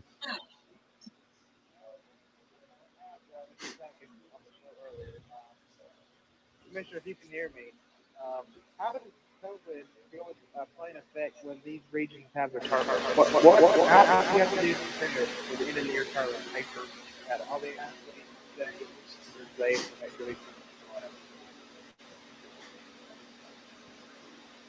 Did you hear his question, Commissioner? No, it did not come through for me. Repeat it I'll for let us, you CJ. translate. Okay. He was asking you about end of the year tournaments. How would you handle if a COVID played part when it shouldn't have been the reason? There's right now, there's no plans to do anything other than the school that has to get out just simply forfeits. And that decision was made. The same thing we did last year. We just said once we set the brackets, we're done. I will be perfectly blunt with you. Unfortunately, there were some people who got creative with scheduling late when they realized that either the RPI rating was going to be involved in seeding or some other things. And they may not have made a really concerted effort to play games. They canceled real quick last year. I don't think you'll see that this year. I think people are going to try to honor their schedules. But if, in fact, that happens, you could very well have a hole in a bracket. That's about all you can do, right? Yeah. Thank you. Appreciate it. Let me give you an example of something that happened, CJ, if you don't care, and then whatever. Go ahead. Do. Go ahead. We had in our state semifinals in one of our tournaments. It was a fall tournament, field hockey. We have a quarantine that occurs the day of the championship. So everybody says, well, here's what we'll do. We'll go get the team that okay. So you got team A that's got a quarantine. We'll go get the one they played in the semifinals. Except that's the team that had the positive test and caused the team to quarantine. So all of this thing about substituting teams, it just doesn't work. And at some point, you've just got to say fate intervened. I still say, we have a preventive technique to quarantines. If we can just get the adults out of arguing about it, we know what will prevent quarantines right now. One more thing, and I'm going to let you go. Yes, sir. If a team can have enough players, but they still had a case of COVID, can they still play? There's no rule that says they have to not play because they've had a positive test. It gets down to the contact tracing and the health department's work and what their policies are. But right now, what they're doing is they're saying, and let's say, and I'll put Coach Lee on the spot, let's say he's got 13 players on his team and 11 of them have had the vaccine, and somebody comes in positive, he's got 11 players that can all play. 11 can play. Yeah. Now, if he's got only one that's had the vaccine and he's got a 2-week quarantine, they're probably done. So that's why we're harping. We're not trying to tell people what to do, but there is a way to avoid that. But There is nothing that says automatically because you've had a case, you're out. And we had a school not too far from you all last year that there's some fences that were broken down, need to be mended. They canceled a game because the wrong person got quarantined. Mm-hmm. Bottom line is their starting quarterback got quarantined, and suddenly they tried to claim it as a COVID cancellation, and that was the only player that had been quarantined. We got another phone call. Hold on, one second. Yeah. Wow. Okay. He wasn't. Okay. Well, I thought we had a phone call there, but we don't. So, okay, go ahead. Finish your thoughts, Commissioner. No, I'm just saying every situation is different. It just this whole quarantine. Everybody, I think, is finally getting better at figuring out what the difference is between quarantine and isolation. Isolation is you test positive, and quarantine is somebody around you tested positive. So, the quarantines is where we've got a little bit of leeway. The isolations are still, you got a problem. If it's your quarterback has to isolate, he's done for a couple of weeks. Yeah. So, that's just we're going to have to try to navigate this with the idea that whoever's left can still play. Okay, I got a phone call. Hold on 1 minute. I want to take this phone call, then I'm gonna let you go. I love it when he's excited about a phone call. Go ahead, call him on the CJ Harris Show. Go ahead, sir. Are there going to be any realignments in high school basketball and football in the coming years? I did hear that one, CJ. Okay. Yeah, that one came in. Nothing is planned in basketball. There's no factors that have changed. We haven't had a whole bunch of new schools. So I don't think you'll see anything in basketball for a while. Football naturally gets realigned this coming year for the next 4 years, starting in 23. So we'll look at enrollment numbers from this year and then average that with a 4-year enrollment and then figure out where people are going to go for the 23 season. That comes up every 4 years. I'm not going to put you too much on the spot, but I guess there's a lot of question about this RPI stuff. I'm not even really that hip to the football, honestly. But, I love it. But I guess this current playoff system, I'm just going to ask it in this way. Do you get more flack about it than you do support? No, absolutely. It's just the opposite. Okay. We get probably 10 to 1 in favor because it's eliminated an antiquated tiebreaker. Basketball, we've got 5 districts this coming year that are going to use RPI as a tiebreaker. Oh, really? Okay. I think it's still so new. It's the 4th year in football. They're kind of used to it. The bottom line is you can't schedule. I'll tell you the same thing I told a former coach at Perry Central one night. He was asking me how come he kept getting beat in the first round of the state tournament. I said, you got to quit going. You got to quit beating Buckhorn 4 times and get out and play somebody. If you are trying to, if you're trying to fatten up on a schedule of weak teams, then RPI is probably not going to be real friendly with you. And those are the people we do hear the complaints from. Well, and see, that's interesting because we talked to Coach Dixon earlier, and his schedule is by no means easy. And we talked to Coach Melton, and his isn't very easy either. So I guess it does make more sense especially in football, if you're trying to, for me and coaching basketball, and it's just a really fine line. Like, you don't want to absolutely kill your kids. You want to give them some confidence. But you absolutely want to play the best competition there is to know where you stand. And you get a lot of time to do that in basketball. Football, it's condensed to the 10 games, so it's a little bit tougher, I guess. So I don't know. I think the big thing is that last year, because there were no penalties for canceling games and things like that, I don't know that people got a really good look at what an objective statewide rating system would, because you could have somebody just cancel on you that day and didn't have to have an excuse. And that's kind of going away this year. So I think I'll have a little bit better feel for it a year from now. I'm glad you're saying that because, I just not a lot of people, but I just hear some coaches mention the RPI system, and I'm glad to hear that it sounds like you're pretty confident that it works. We watched other states that have done it for years. It works, but you do have to kind of look at the way you schedule. If you're if you're in an area where RPI matters. Now, basketball coach, it really doesn't matter yet. No, it don't matter right now. But yeah. for a football coach, it does matter, and you can't play those games in teams below your class very often. And that hurts sometimes local rivalries, but it works. And right now, if you look at the bracketing the last couple of years, what's happened to the 3rd, 4th, and 5th round game and the competitiveness of those games, it's obviously works to produce the best team. So we'll just keep watching. Yeah, like it works that way. Yeah, we'll keep watching it. Well, Julian, you are unbelievable. You're a great interview. Well, you'll definitely come back again, right? Hey, you just let me know. As long as you're not sleeping in the end zone at Reparina, I'll be on here. Well, I gotta sleep. Well, you taking a nap in the end zone, CJ? People ain't gonna pay attention. See, there's action on the floor. God. There's action of me snoring. So Hey, I mean, both ways it's working out. I've still got a picture. From the seat that I sit in down on courtside of CJ sleeping with 4 seconds to go in a double overtime game. So CJ, he can do it, brother. He can do it. He probably had the ice cream cone in his hand, like melted, leaning forward. Yeah, the ice cream just falling off the cone. Commissioner, I'm going with you next year, CJ. I'm gonna keep you awake. We'll go together. I'll go with you. I don't care. One bit, we'll go together.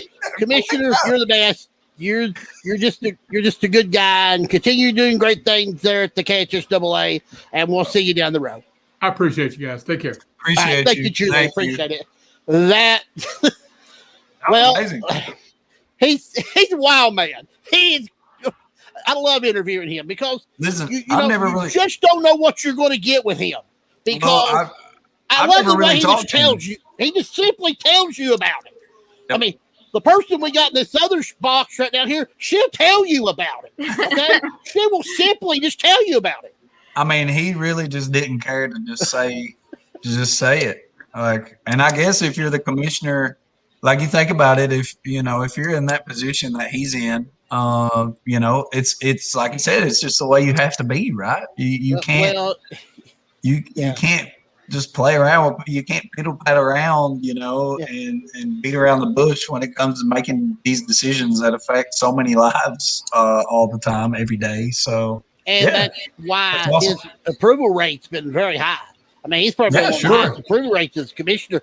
We've had a lot of great commissioners, but he continues to keep doing good things down there, and the whole team down there works together, keep doing good things. So we'll keep going. I do want to shout out my man, Coach Hall again. He commented again to mention the fact that he mentioned the fact that when he would coach the homeschool team, everybody in the state of Kentucky wanted to play. We kind of played up on what we were talking about. So, yeah. But that's basketball. Camille, RPIs. Don't you love this? Don't you love this? This is so much fun. I just need to know, CJ, how did you fall asleep in a double overtime game? How does that happen? I didn't get a lot of rest. I'm tired. He stayed up. I had done radio the game before that one. Mm-hmm. So that game wore me down. So I'm just hearing excuses. That's what I'm hearing. I have no answer. I'm ashamed. Well, I'll tell you one worser. I fell asleep at this year's football state finals during the Paintsville game. And my brother... Paintsville game was kind of a snoozer, so... My brother takes a picture of me and puts a Hazard hat on me. And you know that I'm not a Hazard fan. Yeah, I think I saw that. That is incredible. I am a Leslie County fan. Everybody knows I bleed maroon and gold. And there I was sleeping there. I got a Hazard hat on me, Hazard jacket and everything. It looked it's just so bad. I think it's so amazing. You were called out by the commissioner. I love it. I mean, you were called out by the commissioner. He remembered. He said he took a picture. He got it. He does have a picture of me sleeping. Yeah. Well, there you go. I would be flattered. Oh, I am. I ain't embarrassed. Do you think taking a nap is going to embarrass me? I take a nap everywhere. Everywhere. Anytime, anywhere. I take a nap when I'm eating supper. It happens. Oh my God. I wish I could fall asleep that easily. Well, I used to couldn't do that. When I was younger, I couldn't fall asleep at all. We got a phone call. Hold on. Let's take it. All right. Go ahead, caller. You're on the CJ Harris Show. No, you're not. I thought we did, They but hung up. he hung up. All They right. hung up. Let's get to Wednesday night, 7 o'clock. Big preview. You excited? I know watching you do these previews, you're pumped about Wednesday night because this is a true preview because you're going to have all the bells and whistles and everything. Yep. I think like especially these last couple, it's like becoming real. Phone call again. Hold on. Oh, you got somebody. Like football is happening. Yeah, exactly. Yeah. Go ahead, caller. You're on the CJ Harris Show.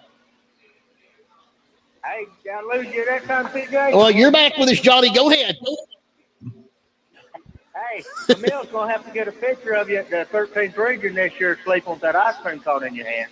Well, she probably somebody will.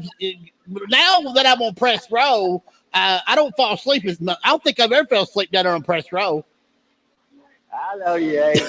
But no, Julian had to tell that one on you, though, didn't he? Oh, that's okay. I mean, I had no problem with that. I mean, it's okay. He's the commissioner. He can do that. Yeah. Hey, I just want to let you know I've enjoyed it tonight. And Camille, I just want to say you're doing a good job at WYMT with your sports call. Thank you. It means a lot. Means a lot. Anything else on your mind, Mr. Johnny? Nope, just ready for some football. Yep, I think. Yep.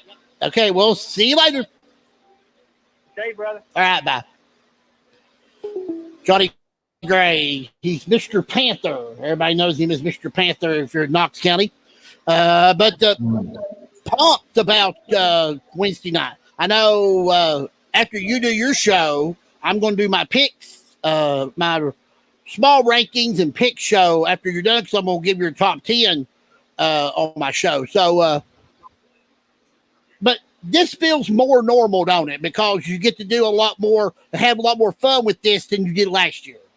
Yeah, for sure. That's what I was kind of saying. It's like, when we started, it was 3 weeks ago as far as like them airing. And I'm like, okay, 3 weeks. Like, yeah, I'm so excited. But like now it's like, we've got like 3 or 4 teams left before we actually do the show. So it's like, finally we can like see the finish line. It's like such a great feeling. But yeah, I mean, I'm hoping to be more normal for sure this year. I'm excited. I hope that it continues. But I think like, when Bashir put out the mask mandate for schools this year, like I really liked that the KHSAA put out, like we trusted our teams and our coaches and our players to do it last year. And if they can prove themselves last year, then I know they can do it again this year. So that was kind of, like reassuring for us because, from like a planning standpoint, we're like, oh my gosh, if we can't go through this again, like having half the games get canceled on Wednesday to shuffle around on Fridays. Wow. And I know the coaches feel the exact same way. And I'm sitting here complaining and it's really not that big of a deal, but for y'all, it's, you got to change your whole scheme and watch film, it's so much more. So I know my problems are very small compared to coaches when that kind of stuff happens. But it was good that Commissioner Tackett also said, if they've got enough kids to play, they need to play. They don't have no reason to cancel. Yeah, and it's music to my ears. Yeah, because, I mean, if you've got a team of 40 and 10 of them have reasons to not be playing, well, those 30 can play. And they have no reason to cancel. Right. So I'm glad to hear that. So this has been on my mind really the whole show. And I'm going to ask you all at what point, like, is it as a coach, do you tell your kids to go get vaccinated? Can you do that? Can you do that? Do you think that becomes a controversy in some way? Because immediately in my mind, when Coach Tackett is like, or Commissioner Tackett's like, hey, if you got kids and they're vaccinated, guess what? They don't have to quarantine. They get to play. You ain't got to do nothing. And otherwise, you're talking about, like Coach Melton was talking about earlier, you setting out a possibility of 16 days still. So it's like, man, at what point as a coach am I like, y'all might need to think about getting vaccinated? Do you think that's fair? Do you think that's a fair You think it's fair for a coach to encourage their kids to get vaccinated? I think it is. I mean, You think I so? mean, yeah. I think so. And I know this like doesn't, high school is so much more like condensed as to college, but like even when Chris Rodriguez got the vaccine, I think he got it a couple weeks ago. He had to sit out 2 games last year because of COVID, because I don't know if he was exposed or actually had it or what the deal was, but he literally tweeted and said, like I've realized that this is just bigger than me. Like if I can't play, then it affects the team, it affects everybody. And obviously, high school is not as serious as right. And you have families so much more involved, right? Right. Like you would think families are just on top of you, like just so much more involved, which is fine and fair and awesome. But But I think there's a difference between encouraging 12-year-old kids to go get them and seniors in high school. Seniors in high school are 18 years old. They're going to college next year. They're going to be on their that's own. fair. They're at a mental capacity where they can make their own decisions. Yeah. So I think the older kids, absolutely. Now freshmen, it might be a different story, but your seniors and juniors, I mean, they're halfway out the door at that point. So I mean, especially if you got kids that are like, especially now considering this holdback, the holdback rule from last year, you would imagine there's a lot of kids out there that are 18, 19 years old as seniors this year. And I do think it would probably be fair for especially those 18, 19-year-olds, right? Yeah, for sure. Yeah. I don't have a problem with it. I wish we could tell everybody to get vaccinated. I've seen some states like offering it up. They offer a reward, some compensation, some like incentive for if you were to get the vaccine. And I think I'm personally okay with that idea, right? Yep. Like here, you go get vaccinated and we'll give you. Now, I don't know if that maybe is an argument by someone who just responsibly went and got vaccinated, like if they would be upset about that. But I would personally be totally fine if somebody said, hey, we're going to create an incentive for more people to go get vaccinated. I'd be totally good with that. Well, if you're giving me $1 million to get a vaccination, I'm rolling to the front door. My arm is going to be rolling there to get the vaccine. So, yep, you and me both. You can nap all day, every day. Exactly. I always say, I'm like, I would do the vaccine 1,000,000 times over again if that means, I never have to hear the word COVID again. And I can go to Neyland Stadium and watch the Vols win a game surrounded by my 100,000 closest friends, I'm going to tell you this right now. If they say we have to have a booster, I'm going to be the first one in line to go get it. Yeah. Because, I don't care what it takes. I'm going to do my part to save America. Yeah. Yep. And I hate to and I know there's probably some out there watching. Like I don't ever want to, I'm all about personal choice and everyone's freedom to do so. But I don't know that I hate to give away like where I stand, where I guess we all stand on it. But yeah, I'd be cool with an incentive. Yep. We do have one game that's been rescheduled. I know. But it ain't COVID related. Well, kinda. Kind of and not, because Onita said it would be better if they could play on that 30th. Wiesberg said they would agree. Corbin didn't have a problem with it.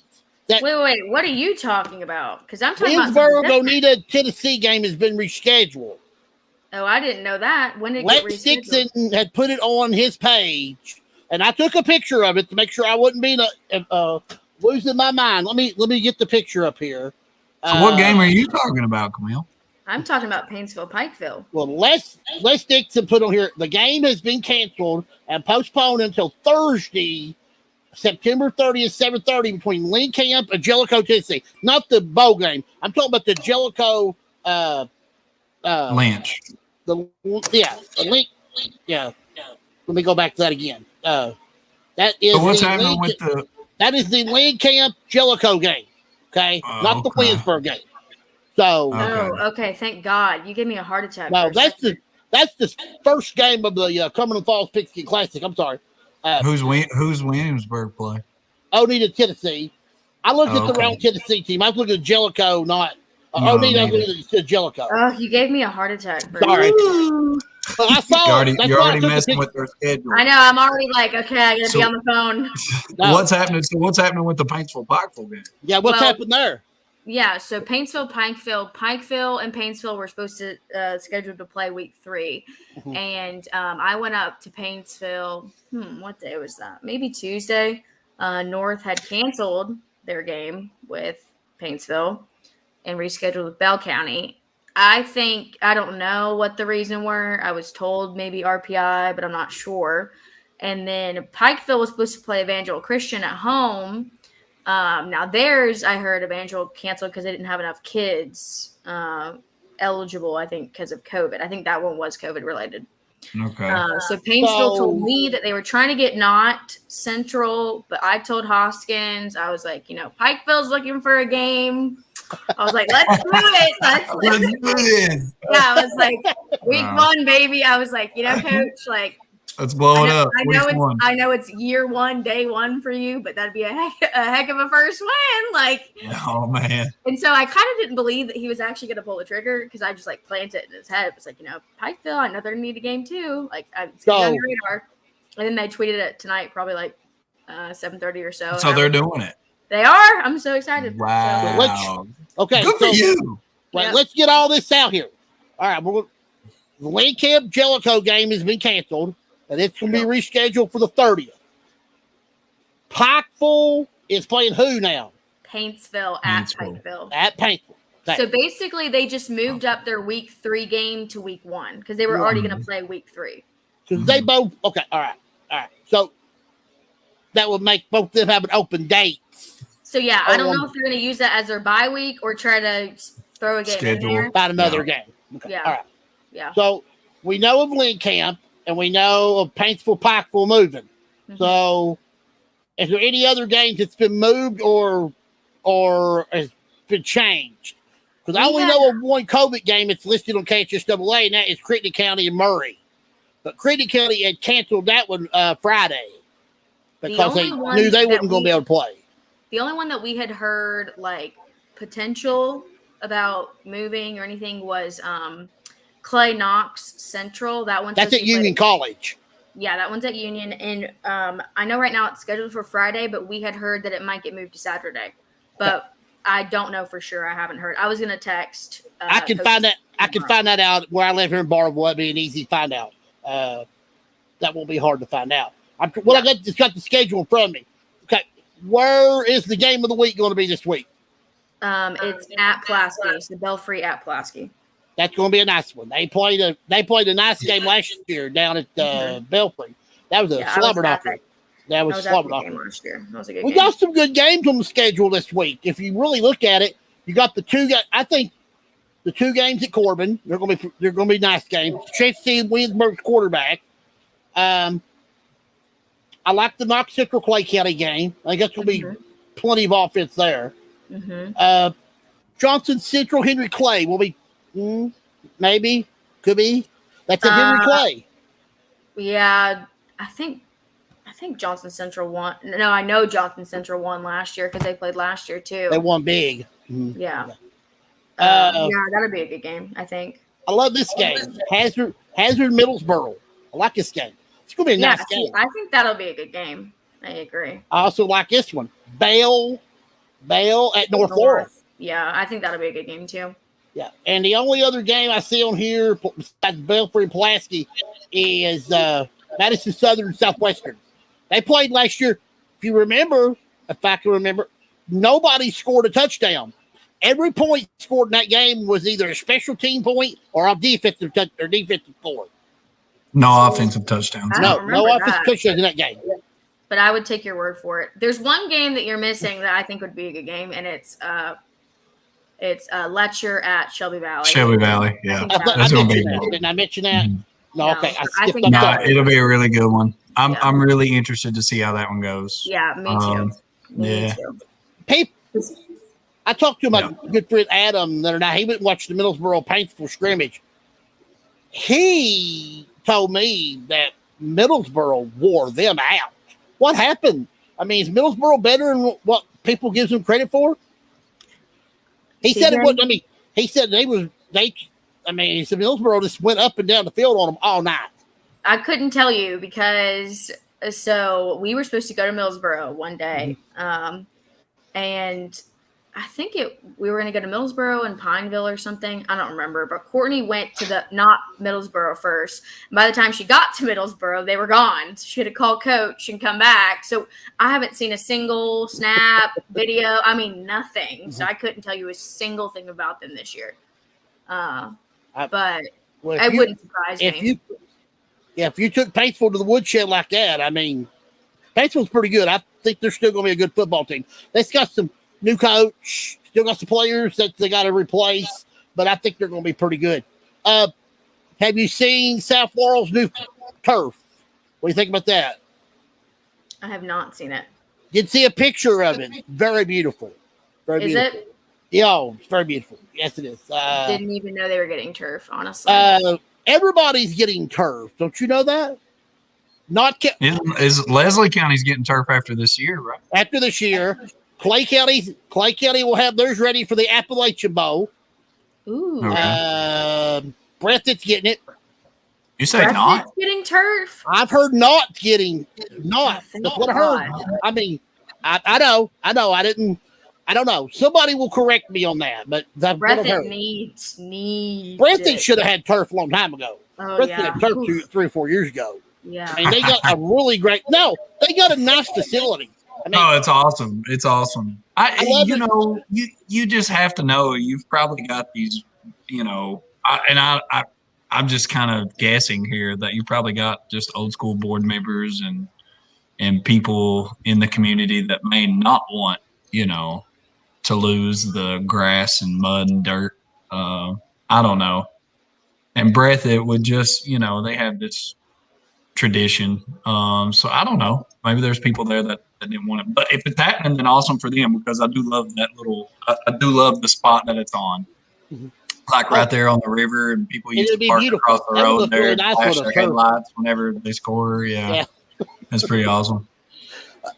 There's a lot of things about football that is, if it's not COVID related, it's fun to watch. And I'm hoping Friday night's going to be one of the start of a fun season because there's a lot of great games out there. And there's no reason why you can't go. You can put a mask on, get your hand sanitizer, just space out a little bit. But now I do need to remind people if you're going to go to these games, some places are not going to sell tickets at the gate. So you may have to get your tickets at the school or through a ticket buyer. I know a lot of schools have these event ticket things. You can go buy your tickets, but now where you can allow more people, you'll sell more tickets. So you need to be reminded of that. Tell us what we can expect. Don't give away nothing big, but just tell us a nice little rundown of what we're going to see on Wednesday night. Oh gosh, a lot, of course. I can give you the top 10, just not in order, because you can just do it by process of elimination. There we go. We'll take it. I can do that. Let's have it.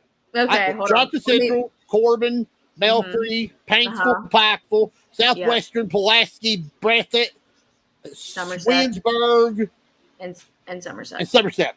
Yeah, that was easy. Dang, CJ, that was impressive, boy. Yeah. For a guy that takes a nap at the state tournament, that was impressive. Yeah,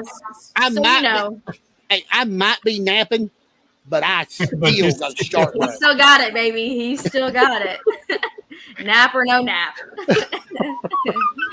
But yeah, it's the usual. We go through kind of the year that everyone had last year, and obviously a big consensus is COVID. You had a team like Williamsburg that had 4 games canceled due to COVID. They went 6-3 and made it to the state semis. That's who goes 6-3 and almost goes to state? That's unheard of. So obviously, with them, we talk about that. Paintsville, it's pretty obvious. They've got a first-year head coach coming off a state championship, which I'm not sure how many teams could ever say that they have a brand new coach coming off a state championship. You know, Pikeville's the same old story. The Hazard loss, obviously, you know, was huge last year, probably the biggest upset in the state, honestly. They bowed out early. I bet Pulaski County is not going to be sending any candy to Southwestern since the past 2 years. Yeah, because Southwestern has just been a thorn in their side. I know. I know.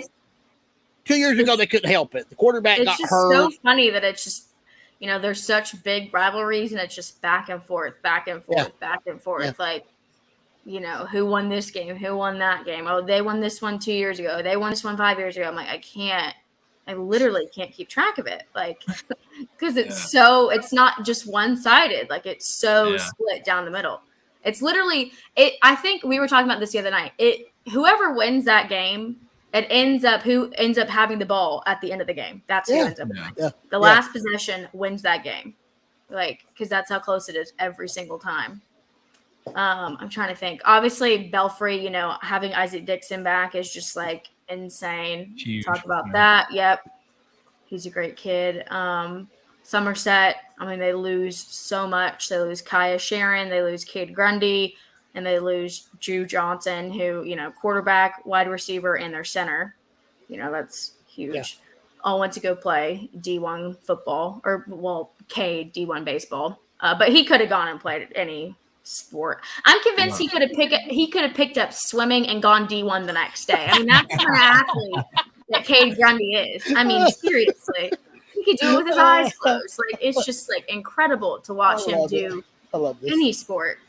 The one team that we've not spoke a whole lot about, because we know the other teams, the two teams, Breathitt and Williamsburg. Mm-hmm. Because, I mean, you talked about Williamsburg record, but that quarterback has a chance if he stays healthy and they play the regular amount of games, 11, 12, 13, 14, he could break that record by the Ponder, who was there a couple years ago. Yeah, Dalton. And then Breathitt County, you know, Turner's a really good quarterback. But they've got to have if they can't run the football, they can't depend on just throwing it. Because they got to be able to get a running game going. And Breathitt County is one of those teams that if Middlesboro start to come on, then that's not good news for our district because Breathitt's been in control of the district. So talk about those two teams. So with Williamsburg, fun fact, how the top 10 works, I don't know if you guys know this or not, but every week, it was Willie, and then Anthony, and then Tommy when he worked here, and then our assistant news director, Kyle Collier, who was super big into high school sports and was from Hazard. We vote every week. So we literally do take the time to sit down and vote. It's not like we just like pull it out of our butts every week. You guys literally sat down and talked this out. We literally vote. And then, so basically everyone does their own top 10 and then they give it like I did it last year. So they gave it to me and I tallied up and I said, okay, here's our top 10. Okay. So for this year, with us having two new people in sports, it was different because obviously I didn't want them to vote because they just don't know and they would kind of skew it. So it was me, Willie, and Anthony. So we voted and we actually didn't have Williamsburg in the top 10 at first. Okay. So, and then I went down there to go do their pigskin and talk to Jerry Heron, who I love. He's a great coach. And I remember texting Willie and Anthony, and I was like, listen, I know we aren't on the train, but we need to be because he has convinced me that they're going to be right where they are. So like you said, Sidney Bowen, he is a D1 quarterback. He's got a phenomenal arm. I know our biggest issue with not putting them in the top 10 originally was replacing Gavin Thomas. He had 15 of their 19 receiving touchdowns last year. That's mind-boggling. Yep. I don't know what percent that is, but I want to say like probably 80, 75, something it's high. A lot. He scored 5 of them against Leslie County, and not one ready quarterback even near him. Gavin was 30 yards downfield, and the pass was like there was nobody around him. Yep. Is that kid still there? Is he still there? No, he graduated. Where's he at now? He got a scholarship to play at Lindsey Wilson. Mm-hmm. Okay, Lindsey Wilson. Okay. Coming off a national championship. So, sure. Coach said he wanted to stay, but he was like, no, college is your future. You need to go. So he left. So yeah, they got in a transfer from, I think, LCA. Apparently he's supposed to be really good. And coach was like, we actually have the most depth that we've had in a long time, which, for a 1A school, like, that's so big, because if someone gets hurt, you're kind of SOL unless you've got someone to fill that void. So anyways, I went back and told Willie and Anthony, I was like, y'all, they got to be in it. Like, they went to state semis for the first time in 6 years. Like, I'm on the train. So we put them in it. So, and me and Coach Hunt talked about this last year, and hopefully with this year, it doesn't hurt them. I think they could have gone to state, maybe not beat Painesville, but gone if they hadn't had those 4 games canceled, because their issue is they played one game, got canceled for a week, played one game, got canceled for 2 weeks. Like, with a team, you have to get in this sort of kind of rhythm, and you could never get in. So I'm hoping this year that'll help, actually playing all their games. As far as Breathitt, my main concern with Breathitt, honestly, is their strength of schedule. They know what kind of teams they have to play if they get to that point. Somerset, Beechwood's bringing in a kid, they just won Mr. Football, and their strength of schedule is just not there. I mean, you're not going to get better by playing some of these lower caliber teams. So that's the only thing that about Breathitt that worries me, because 2 years in a row they've gotten to that point, but they've been knocked out of those better teams that play the LCAs, that play the Johnson Centrals, that play the Belfries, and Breathitt just doesn't play those. So that's my only concern about Breathitt as far as their schedule. But to me, they've got the talent. They didn't really lose that much. I mean, they lost William Long and Lane Weddle. That were 2 big pieces, but returning Jalen is really good. So I guess we'll see, right? Time will tell. Couple of UK questions. I'll let you go. Okay. Did Coach Stoops made the right decision? Is Will what's his name? Will Levis. Is Levis. Levis. Is he going to be the answer? I think so. Because I didn't go to practice. What was it, last week? But my entire Twitter was how he was like the it guy, and he made the plays. And I think when you're going to bring in a new offensive coordinator, you have to bring in a new QB to say, okay, this is the only offense you've ever known here. Because to me, that helps, because he's got nothing to compare it to. He's got Penn State, but as far as when it comes to Kentucky, he's got nothing to compare it to. And he can't say that whole, well, we used to do this, we used to do that. It's like, no, it's a clean slate. Let's get it done. So I think he 1,000% made the right decision. As far as Portwood or Joey Gatewood, he's not in the portal yet. Yeah, so it's really confusing. Yeah. It's really confusing. So basically, because we were having this whole conversation tonight.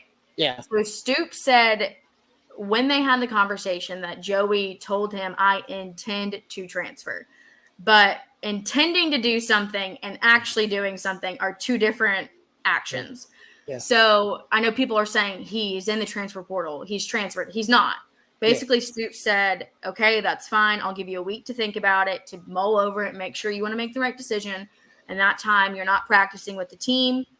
So he is intending to transfer, but he's taking a week to make the decision and then either transfer or stay. So he probably is leaving, but probably is still not 100%. So that makes the quarterback from Lexington Catholic would be the backup.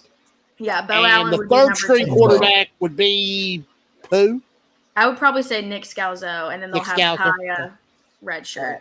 All right. Yeah. Wednesday night, 7:00, WYMTV, and on WYMTV.com. Yes, sir.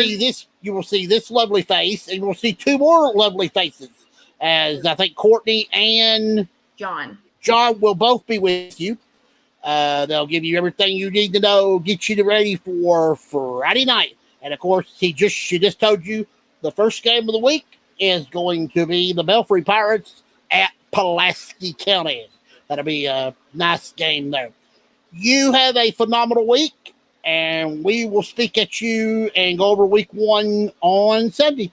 Sounds good. Bye, guys. Bye. Have a safe week. See you later. See you. There's another dandy interview with our good friend Camille. Let me go ahead and get some easy stuff out of the way, and we'll get out of here. I want to thank all of our guests. This has been the best show ever. I mean, we've been amazing, man. tonight. Oh, yeah, Lord. It's been great. we won't think everybody that called. I won't think we've had more phone calls than that we've had since we started. We have like 4 or 5 phone calls. That's awesome. Yeah, wow.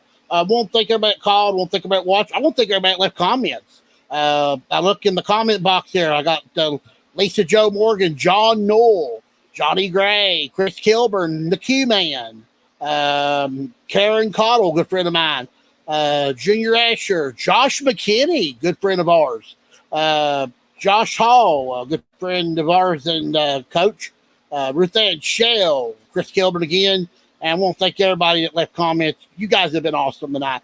The intrigue back and forth and everything's unbelievable. I want to thank everybody. I want to thank our guests. Oh, Lord, what a guest. Coach Mark Dixon, Coach Eddie Melton, Julian Tackett, and Camille.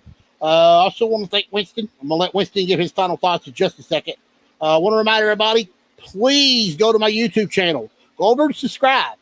I need your subscribe. I need your help. If I can get 1,000 subscriptions, I can do all the live stuff I want to do over there. So, and I also tell you this too, if I get 1,000 subscriptions and I can start making T-shirts, and you guys, if you want to buy a T-shirt from me, that would help me financially. So yeah. So help me out if you can. Yeah, we got to make that happen. We got to start. Let's help me out. So, but I want to remind everybody, I'll be back with you next Sunday night at 8:00 with another edition of the CJ Howard Show. I will be with you Wednesday night. We'll be with you for the CJ Football Sports Report. My first one of the year. We're going to have my picks for week 1, and I'm going to have some rankings for week the preseason.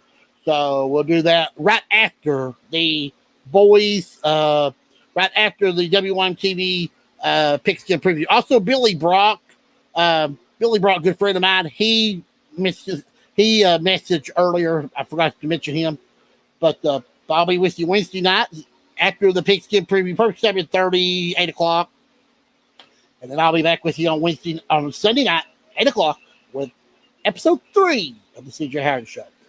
All right. Winston, take us home.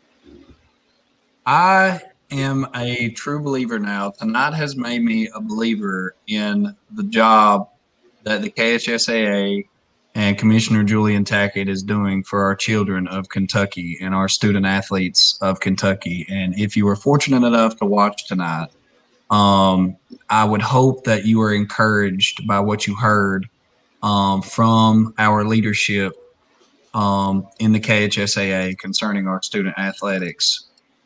I'm a believer. I think he is intelligent. I think he is absolutely 100% sold in on doing what is right for the kid and not necessarily what is right in the eyes of adults. But we have to keep in mind at the end of the day, as parents, as fans, and as the adults that surround the KHSAA and make up this fan base, I think it's important for us to take a step back sometimes and not be so crucial and judgmental of decisions made concerning our student athletes, and maybe keep in mind that there are good people behind the scenes that really have the best interest of our children at heart and in mind. So I'm leaving tonight very encouraged, an amazing show. And I've never been so, this comes from a person that I've had rounds with the KHSAA. Like, I've been at odds with KHSAA before. Most coaches have. As Commissioner Tackett mentioned, when you really stand in the corner for your student athletes, sometimes that happens. You do butt heads, and you do make people upset. And I've done that with KHSAA, but I'm leaving tonight just very encouraged by the good word of Commissioner Julian Tackett. And I do believe that these seasons will happen this year, and I do believe good things are to come for the KHSAA, and I am excited for it. And so I'm leaving with that tonight. God bless everybody. Thank you for having me, CJ. Always. Never know. I will be hollering at you very soon, or if I come up and somebody can't be a part, I might be giving you another holler, Winston. You always are a treasure to have on the show. Unbelievable, and thank you so much. Hang out. Thank you, CJ. Hang out. Don't leave me after we get done. I won't. Do I'll stay right. Again, I'll be back with you. I'll be with you Wednesday night, and I'll be with you Sunday night. This is CJ Harris saying I'm rounding third and heading for home. Good night, everybody. God bless, and we'll see you Wednesday night with the CJ Football Sports Report, and then Sunday night with episode 3 of the CJ Howard Show.